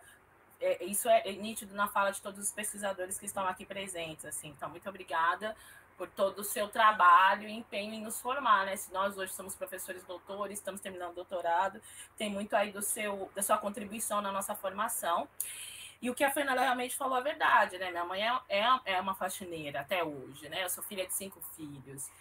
O que a Bárbara colocou, por exemplo, se em 2015 na seleção já exigisse, por exemplo, TOEFL e IBT, eu, por exemplo, seria uma das pessoas que não teria sido selecionada na seleção de 2015, porque eu não tinha ainda certificação do inglês avançado, né? Então, essas medidas que tiveram depois de 2016 é mais um embarreiramento, é mais um racismo institucional mesmo, né? Das universidades e da CAPES, de impedir de pessoas que têm a mesma trajetória que eu tive acessar, por exemplo, a bolsa do doutorado sanduíche, que a Bolsa da Tulene me possibilitou em 2015 e 2016 estar, né, com a Fernanda, com a Juliana, conhecer o Mauro, os professores incríveis, a Aline Maia, que está aqui presente, né? E é muito simbólico, porque de uma turma que a gente tinha mais ou menos de 20, né, Feijo, entre alunos de doutorado, de pós-doutorado, a gente teve uma equipe em 2015 e 2016 de mais ou menos 20 brasileiros, né? Nossa, a gente tem até Lola, os brasileiros em Lola, a gente tem no WhatsApp. Mas eu e a Aline eram as pessoas declaradamente negras daquele grupo, né? Eu e a Aline estávamos lá, a Aline trabalhando com a perspectiva realmente do passinho do Rio de Janeiro, estudando essa perspectiva agora que o nosso colega Eduardo acabou de falar, dessa perspectiva da diáspora negra em Nova Orleans, que faz com que a Aline percebesse o movimento do passinho no Rio de Janeiro com a pegada também cultural que tinha dos jovens em Nova Orleans, e eu também estudando a perspectiva, infelizmente, da morte dos jovens negros, tanto no Brasil quanto em Nova Orleans. Então, assim, para a gente perceber que, assim, ainda as universidades, ainda com as medidas de ações afirmativas, na pós-graduação ainda são espaços majoritariamente brancos, que pesquisadoras como eu e a Aline, a gente precisa ralar muito para a gente estar nesse espaço, mas, ao mesmo tempo, é muito simbólico, né? Porque a gente está nesses espaços e a gente está falando para os nossos, estudando os nossos, entendendo essa diáspora negra que faz com que realmente Recife, Salvador, Rio de Janeiro e Nova Orleans sejam cidades muito parecidas, né? Muito irmãs, né, em suas constituições, assim. E, claro, a gente tem essa consciência que quando o Estado brasileiro reduz o número de bolsas, coloca inglês, impossibilita que outras pessoas cheguem, né, nesses espaços, que são espaços de privilégios, e que quando a gente faz realmente medidas de ações afirmativas, a gente consegue mudar essa realidade, assim. E aí, eu também queria destacar alguns pontos, né, reafirmando, por exemplo, a fala da Juliana, pessoas que nos ajudaram, e a Juliana Gagliardi chegou um pouquinho antes de nós, e ela foi extremamente solícita. Primeiro, o Mauro, né, eu mando e-mail para ele em março de 2015, e ele realmente responde de uma forma tempestiva, e eu imaginava que ele era uma estrela. Eu já tinha tido uma experiência uns 4 meses antes com outro professor, brasileiro, que está em outra universidade, estava tentando a seleção da Fulbright, até que o Juliano tentou, mas eu não consegui passar, mas eu tentei uma carta de aceite com outro professor brasileiro também, e ele não foi receptivo como o Mauro Porto, não foi. Até hoje ele não me respondeu, né? E o Mauro Pronto, extremamente tempestivo, o Mauro Porto passando o contato da Juliana, a Juliana aceitando, né, oferecendo, na realidade, eu e a Fernanda chegando em Nova Orleans para a gente ficar hospedados na casa dela até a gente poder encontrar um lugar para morar. Então é toda uma rede realmente de empatia, dedicação, de afeto, que nos ajudou muito, né, nesse processo. E não só nessa questão de receber na casa, mas com todas as dicas, né? Dicas em relação realmente ao seguro-saúde, né? Nova Orleans é uma cidade, infelizmente, que tem um histórico realmente de terremoto, então tem todo um trabalho aí de rede de relação à saúde, de emergência, que a Juliana passou tudo isso pra gente, sabe? Todas as dicas que a gente recebeu. Então, assim, se não fosse essa rede, isso não seria possível, né? Isso é muito, muito importante a gente destacar. Assim como os outros colegas, também fui convidado pelo professor Cristian Andão para falar sobre o meu projeto de pesquisa. A professora Vicky Maier, a gente fez aula com ela, eu e a Aline, a gente também teve essa oportunidade, né, que foi muito legal. O Mauro, depois, quando eu estava lá uns 6 meses, né, Juliana e Fernanda, fez um seminário específico no departamento de comunicação para que todos os pesquisadores que estivessem pudessem compartilhar suas pesquisas, e a gente tem uma troca muito saudável. Isso foi muito importante para a nossa formação, né, porque realmente, assim, pesquisador é uma profissão nos Estados Unidos, né, e isso é muito importante, porque muitas vezes a gente não tem isso aqui. Eu lembro de uma vez, assim, eu me mudando de Bauru para Santos, fazendo um mestrado, querendo acessar uma biblioteca de uma universidade particular em Santos, e eu não conseguia acessar, né? Porque muitas vezes as pessoas não nos veem como pesquisadores, como compartilhar esses acessos de biblioteca, outros espaços, faz parte para o fortalecimento da pesquisa brasileira, né? Então, isso foi muito importante, assim. Eu lembro que no final, a gente estava, no final a Fernanda, a Aline no final, que elas pegaram 6 meses de bolsa, eu tive 9 meses de bolsa da CAPES, E aí eu estava com um número de livros, né? E a Fernanda também precisava de alguns livros para pegar emprestado. E aí eu cheguei lá para saber quantos livros eu tinha para pegar, né? O splash card da Fernanda já não podia pegar novos livros. Quando eu descobri que eu tinha 50 livros disponíveis, eu quase tive um pequeno infarto, assim. A biblioteca da Tulane tinha 50 livros disponíveis para a gente, sem contar o horário de atendimento. O horário de atendimento começa, acho que a partir das 7 da manhã até 3 horas da manhã, sabe? Sendo aqui na Universidade da Biblioteca da UNB, que é muito boa, já é uma biblioteca bem superior à da Unesp, onde eu fiz graduação, eu tinha acesso a 10 livros, né?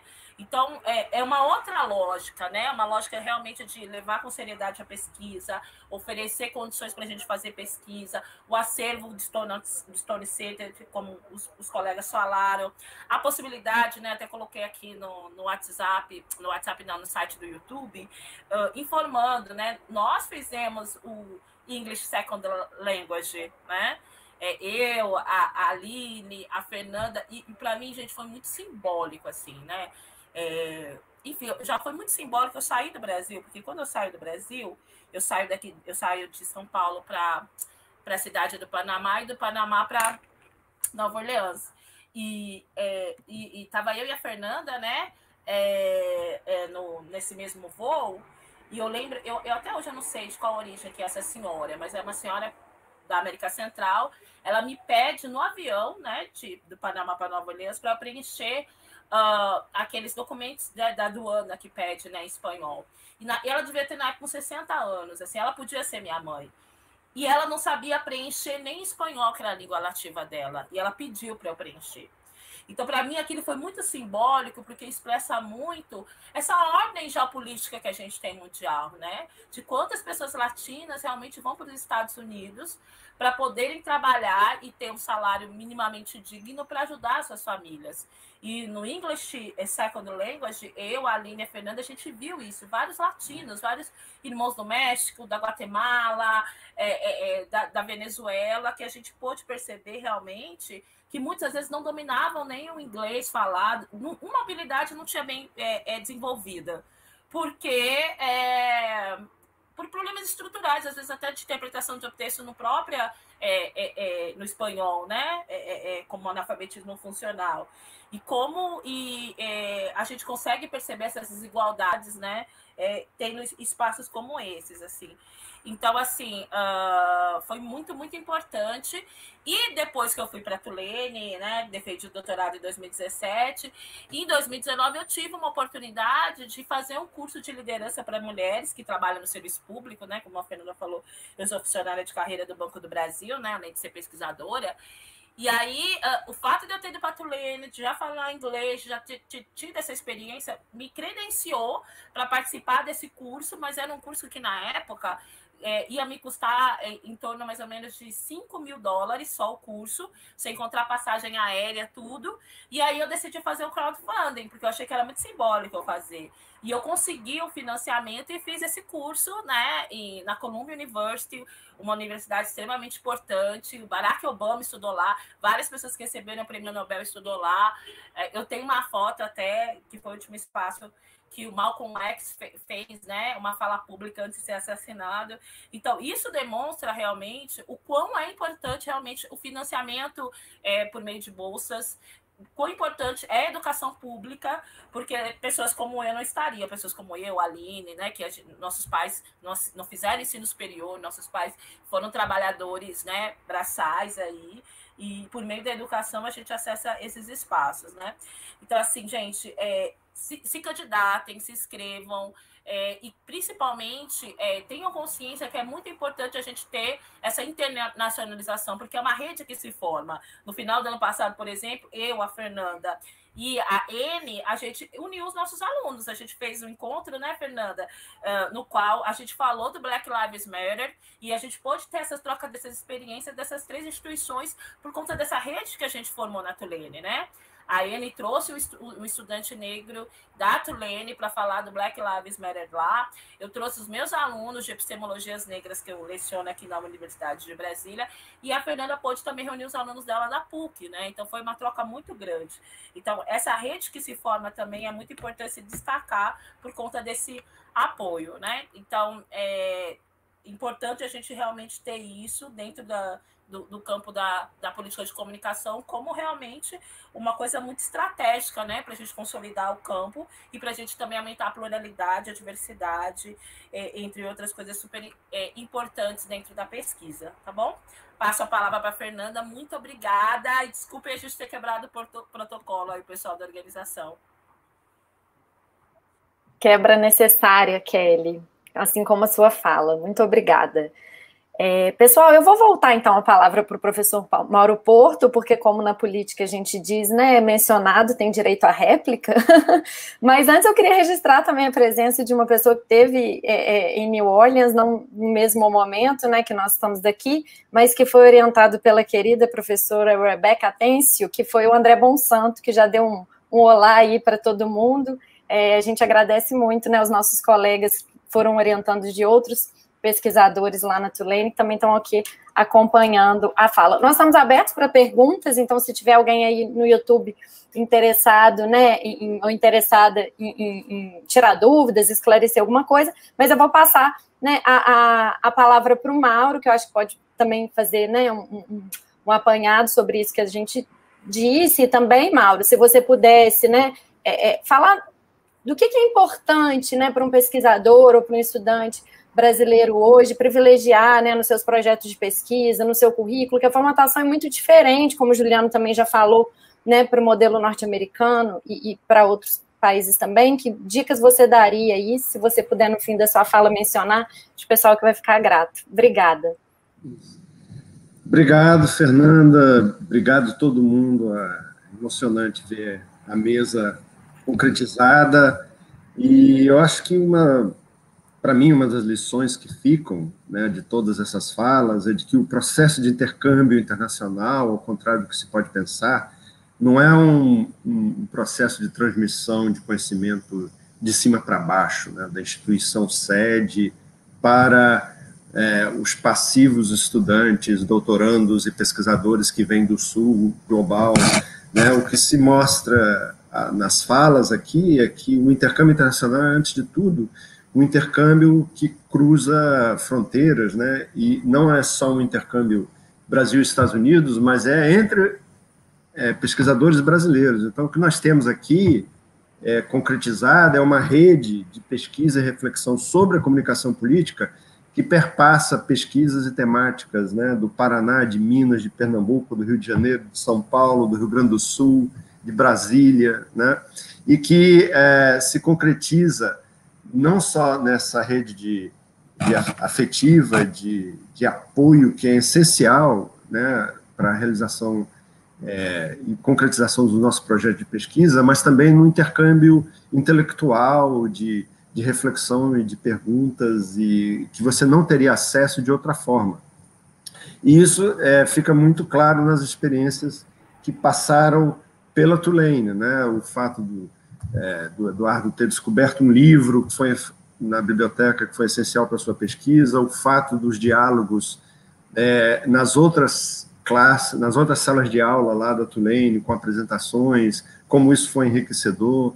Enfim, eu acho que o recado da mesa, muito importante, é de que o intercâmbio internacional é fundamental para o avanço do campo da comunicação política, e eu só espero que, a partir dessa mesa, as pessoas estejam mais motivadas do que nunca para defender o apoio ao intercâmbio internacional e, enfim, e defender o aumento do investimento público, né, no apoio ao intercâmbio internacional como essencial para avançar o campo da comunicação política no Brasil. Então, eu deixo por aqui e seria legal a gente abrir um pouco o espaço para responder as perguntas de quem está acompanhando. É isso. Obrigado. Obrigada, Mauro. A gente não tem necessariamente perguntas, mas temos alguns comentários. A Cristiane, por exemplo, está aqui no YouTube falando que, em nome das bibliotecárias, dos bibliotecários, pede desculpa pela realidade das bibliotecas universitárias do Brasil, que tem tentado enfrentar essa problemática, mas não é fácil.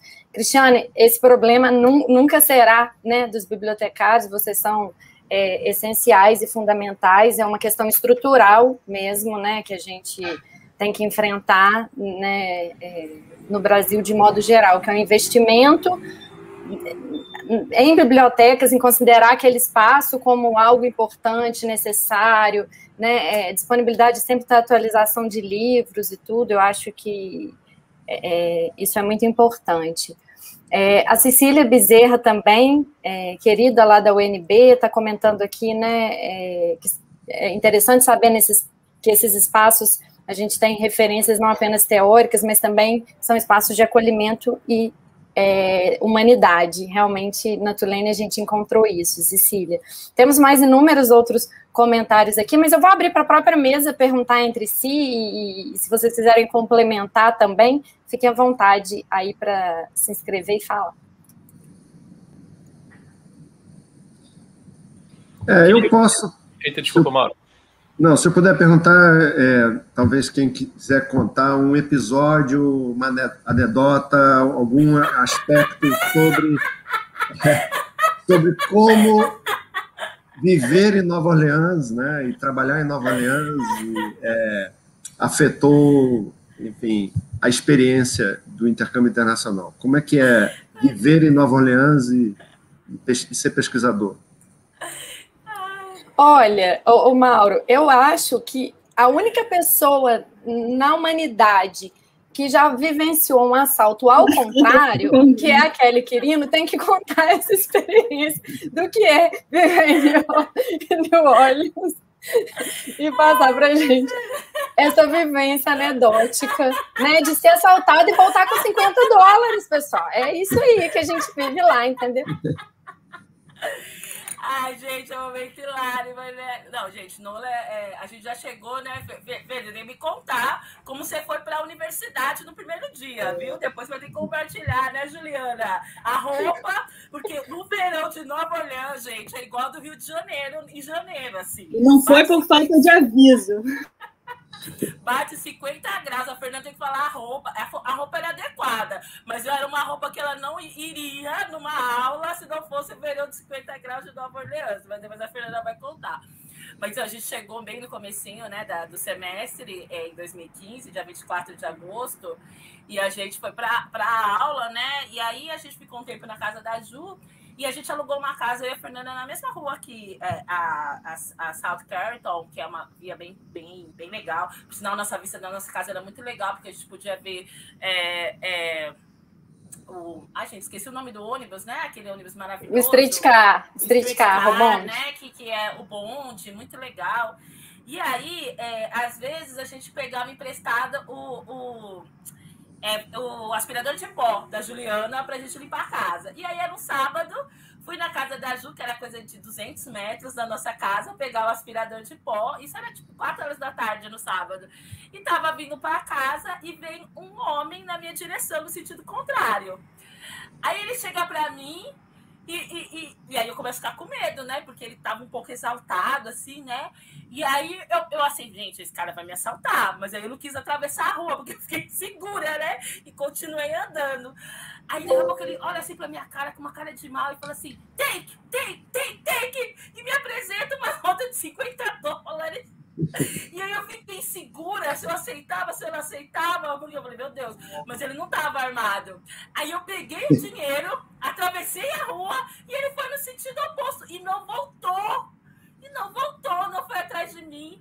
Aí eu fiquei observando para ver se ele ia ver onde eu entrava, tudo. E aí demorou acho que uns 10, 15 minutos, eu entrei em casa mostrando a Fernanda, olha, eu fui assaltada e me deram $50. Eu ainda guardei por um bom tempo esse dinheiro, quem vai saber, né? Se a pessoa tava na rua. Mas, gente, eu vivi essa experiência aí de ganhar $50 num suposto assalto, assim. Entre outras histórias que a gente viveu em Nola, que foram maravilhosas.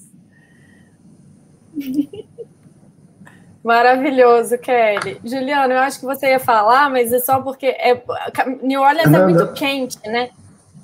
Oi, vocês estão me ouvindo? Acho que quem ia falar era o Juliano. Eu acho que o Juliano ia falar, eu vou passar, mas a brincadeira que a Kelly fez é porque New Orleans é muito quente. E a Juliana, carioca, né, avisou isso pra gente. Só que eu fazia doutorado no Rio à época, eu estava acostumada com calor carioca, então eu falei, calor como do Rio, né? tinha levado calça, camisas sociais, né, para estar lá na universidade. Quando eu cheguei, a roupa cola no corpo, né, aquele calor que eu acho que é muito próximo, assim, do norte do Brasil e tudo, é bem diferente para a gente do Sudeste. Então, eu não conseguia usar calça. E eu não tinha levado um vestido assim, comportado, uma coisa assim que, né, poderia ir para a universidade. Então, minha primeira reunião com o Mauro Porto, eu fui de saída de praia. Porque era a única roupa até eu poder comprar. Para poder... Coisas que só quem vive em New Orleans. Mas era uma coisa apresentável, ele nem notou na época. Faz parte, né? Porque quando eu saí de lá, eu saí congelada, porque eu só peguei um mês de frio, então não tinha roupa de frio. Isso faz parte do encontrar condições completamente distintas. Vai do 0 aos 40 graus, né? Literalmente. Juliano, com você. Não, desculpa, na verdade, era só uma observação antes das anedotas, que eu acho que vale a pena ressaltar aqui, porque como a gente tem alguns colegas que são das públicas não estatais, né, são das comunitárias ou das confessionais, né, eu acho que é importante ressaltar o quanto o entendimento, do ponto de vista institucional dessas instituições, o entendimento da importância da internacionalização, e cada vez mais as instituições têm se diferenciado nesse sentido, né, aquelas que demonstram que faz parte do seu planejamento institucional incentivar o processo de internacionalização, né, de mobilidade de professores, alunos, estabelecimentos de redes internacionais. Isso é fundamental, né? Para quem está nas públicas estatais, existe toda uma dificuldade estrutural que já foi mencionada aqui. Para quem está nas chamadas comunitárias, né, existe, às vezes, essa dificuldade de entendimento da instituição sobre a importância da internacionalização. E aí eu acho que é importante dizer isso, porque, assim, por exemplo, aqui no meu caso, na Universidade Católica de Pernambuco, que é uma instituição 100% jesuíta, aqui há um incentivo a isso. Eu imagino que na PUC, onde o Fê também está, também há esse entendimento da importância da internacionalização e de um incentivo, né, ao deslocamento, à mobilidade desses professores. Então, por exemplo, aqui eu tive a sorte de ter todo o suporte da universidade, quer dizer, de tirar uma licença sem a qual seria inviável. Eu não tinha condição com estrutura aqui, contas a pagar, filhos, etc. Como o Eduardo falou, eu fui sem as crianças ficaram aqui com minha esposa na época, ela estava terminando o doutorado dela na Holanda, então imagina a loucura, né? Em determinado momento eu tive que sair de Nova Orleans para chegar em Maastricht para acompanhar a defesa dela, depois voltar para Nova Orleans, e assim, sem o suporte institucional, isso se torna inviável. Então, acho que é importante dizer isso. Sobre as anedotas, eu acho que eu não vou me alongar aqui para poder manter a reputação, preservar a reputação do nosso colega André Cron, com quem eu dividi intensamente os momentos em Nova Orleans, e eu parecia vivenciar um Zorra Total. Era como se eu estivesse num sketch de Zorra Total 24 horas. E vocês quem conhece aqui André Cron deve imaginar, né, que eu estou me referindo. Então foi tudo sempre muito divertido. E eu acho que isso que a Fernanda falou da mudança, né, do professor ajudar, acho que tem uma sensação de comunidade muito forte, né, Mauro? Não sei, eu estive lá em 2015, e foi muito rápido. Em 2015 eu fiquei só uma semana, mas em todo lugar que eu chegava, as pessoas comentavam sobre o Katrina e como o Katrina reforçou determinados laços, né?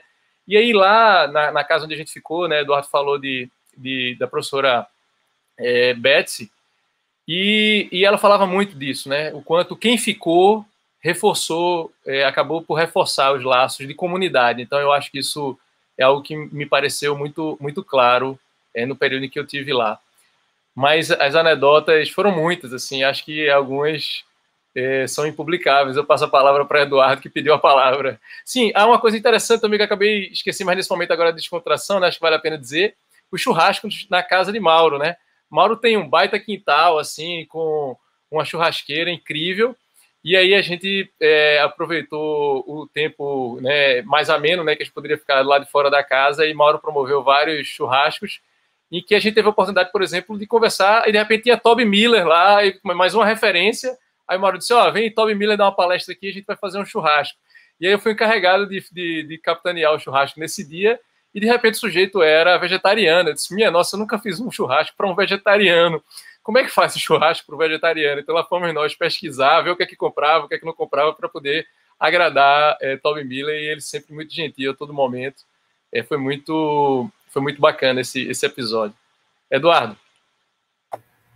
Eu ia contar uma história da pandemia, né? Porque eu acabei, na fala, estava querendo não ser muito longo, e estava lá na casa de Betsy, com Jenny Stoller, que é outra estudante formada, agora doutora da saúde pública, e as pessoas me ajudaram muito, principalmente Carol, né, para aquela fase da pandemia que estava todo mundo louco aqui no Brasil e lá nos Estados Unidos também.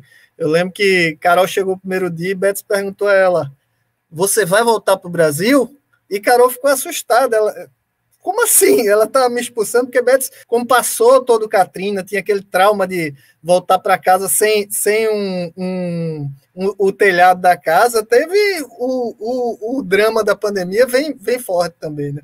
E aí eu contar uma história que eu fazia minha tutoria e era o único momento que a aluna americana, Audrey Nixon, até se formou agora na graduação, tinha com alguém durante aqueles meses ali que estava todo mundo isolado em NOLA. E Carol tocando guitarra pra caramba, tanto Carol quanto Mauro tocam um pouquinho também, né? Mas Carol toca muita guitarra, e Audrey me disse que era de uma família de violinistas, e de repente uma das tutorias, eu disse: Carol, vamos, leva a tua guitarra, e de repente eu estava ali ganhando dinheiro para ouvir duas músicas assim fantásticas na frente da Tulane ali, naquele jardim maravilhoso. Eu disse: caramba, realmente a pandemia pode ser menos dura do que a gente estava imaginando no primeiro dia, né? Porque diante daquele quadro todo, a gente, no nosso isolamento praticamente total, conseguia se ajudar bastante, assim, e muito grato aí, não só a Mauro, quanto a Carol, a Jenny, a Betsy, que foi uma experiência de 3 meses muito malucos, mas com muita solidariedade lá. Ô, Fernando, só rapidamente nessa questão que o Eduardo falou da solidariedade, acho que vale a pena um episódio ser mencionado aqui. Como a gente, Bárbara falou que a gente estava lá no período eleitoral, né? E aí, em determinado momento, eu recebi uma mensagem de um repórter da Folha de São Paulo, estava fazendo uma matéria sobre as estratégias comunicacionais de Bolsonaro, etc.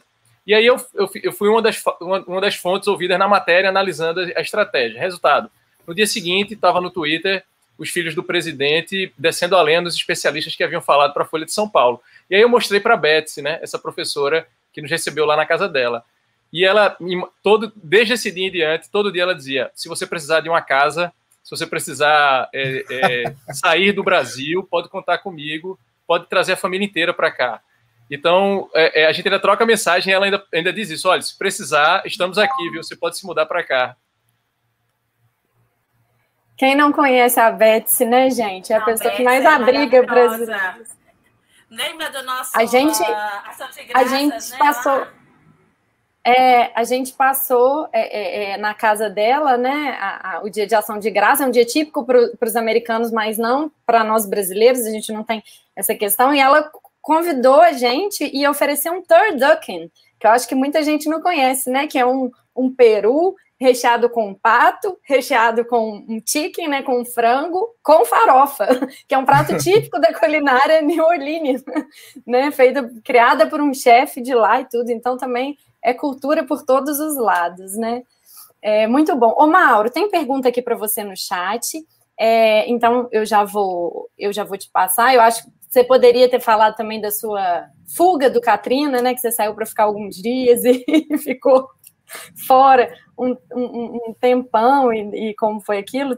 Tinha muitas anedotas e casos interessantes aqui para a gente contar, mas agora uma pergunta séria aqui. A Daniela Neves quer saber um pouco sobre o seu novo livro, sobre o que você está escrevendo, né? E o que vem mais por aí? O que você pode trazer para a gente adiantar? Obrigado, Daniela, pela pergunta. Pois eu estou aqui na tentativa de terminar um manuscrito de um novo livro que busca contribuir para entender o processo de ascensão da extrema-direita no Brasil, representada pela ascensão do Bolsonaro em 2018, e é um livro que trata,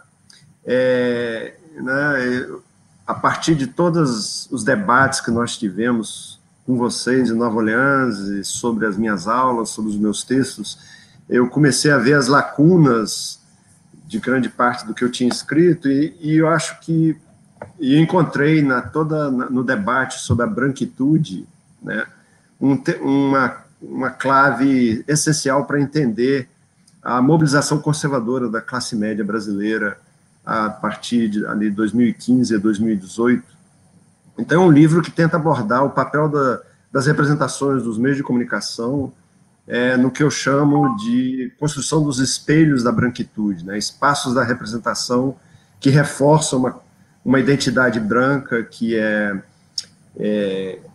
está muito baseada na construção de exclusões e controles de espaços e de instituições que são essenciais para a formação da classe média branca brasileira. E aí eu trato com dois temas em particular, que é a disponibilidade de uma mão de obra barata para o emprego doméstico, né, que é um dos instrumentos que eu digo que é essencial para a reprodução da classe média branca brasileira, e a outra é o acesso ao ensino superior, né, que é todo o debate sobre as mudanças que ocorreram no ensino superior e, particularmente, dos mecanismos de cotas das ações afirmativas para acesso ao ensino superior.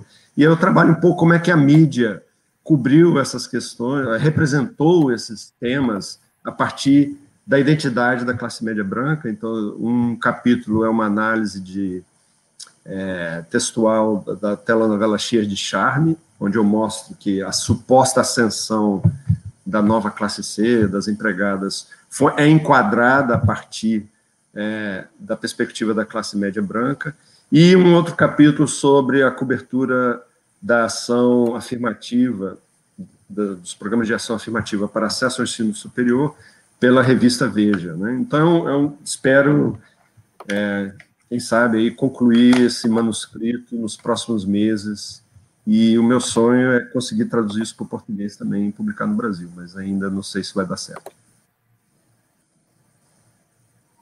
A gente torce para que dê certo, Mauro. Pessoal, eu queria agradecer a presença, né, de cada um de vocês que está aqui na mesa hoje, né? Eu acho que é um momento muito especial para nós. Essa brincadeira de uma associação jambalaya, né, que surge como brincadeira, mas é algo muito sério, é uma rede de pesquisa que a gente conseguiu, né, criar de alguma forma, que a gente está estreitando esses vínculos, trabalhando alguns de nós em artigos, juntos em publicações, em intercâmbio, em redes, em mesas como essa. Então, que essa rede se torne mais duradoura, que outros pesquisadores e pesquisadoras possam integrar, e que, quem sabe, né, nos próximos anos a gente não consiga fazer uma compolítica internacional lá em New Orleans, organizada pela Tulane, pelo professor Mauro Porto. Fica aí, né, o nosso sonho. E eu vou passar a palavra agora para a organização para encerrar a nossa mesa. Muito, muito obrigada a cada um de vocês. E a todos e a todas que nos assistiram, né, que dedicaram uma parte da sua manhã para conversar um pouco conosco.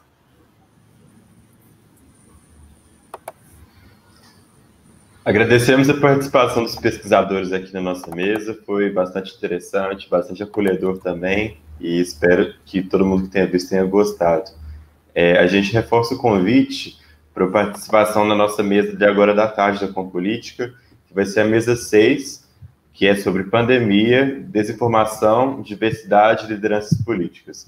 Ela vai ser às 18h45, os expositores vão ser a vereadora Duda Salabera, que é de Belo Horizonte, o Renato Janine Ribeiro, que é ex-ministro da Educação e professor da USP, e a Manuela Dávila, que é ex-deputada federal do PCdoB, ex-candidata à vice-presidência da República. A mesa vai ser mediada pela Érica Anita Batista, que é do Grupo de Pesquisa de Opinião Pública da UFMG, e a gente espera a presença de vocês. A gente agradece muito a participação de todos os participantes da mesa e de todas as pessoas que assistiram aqui também. Muito obrigado.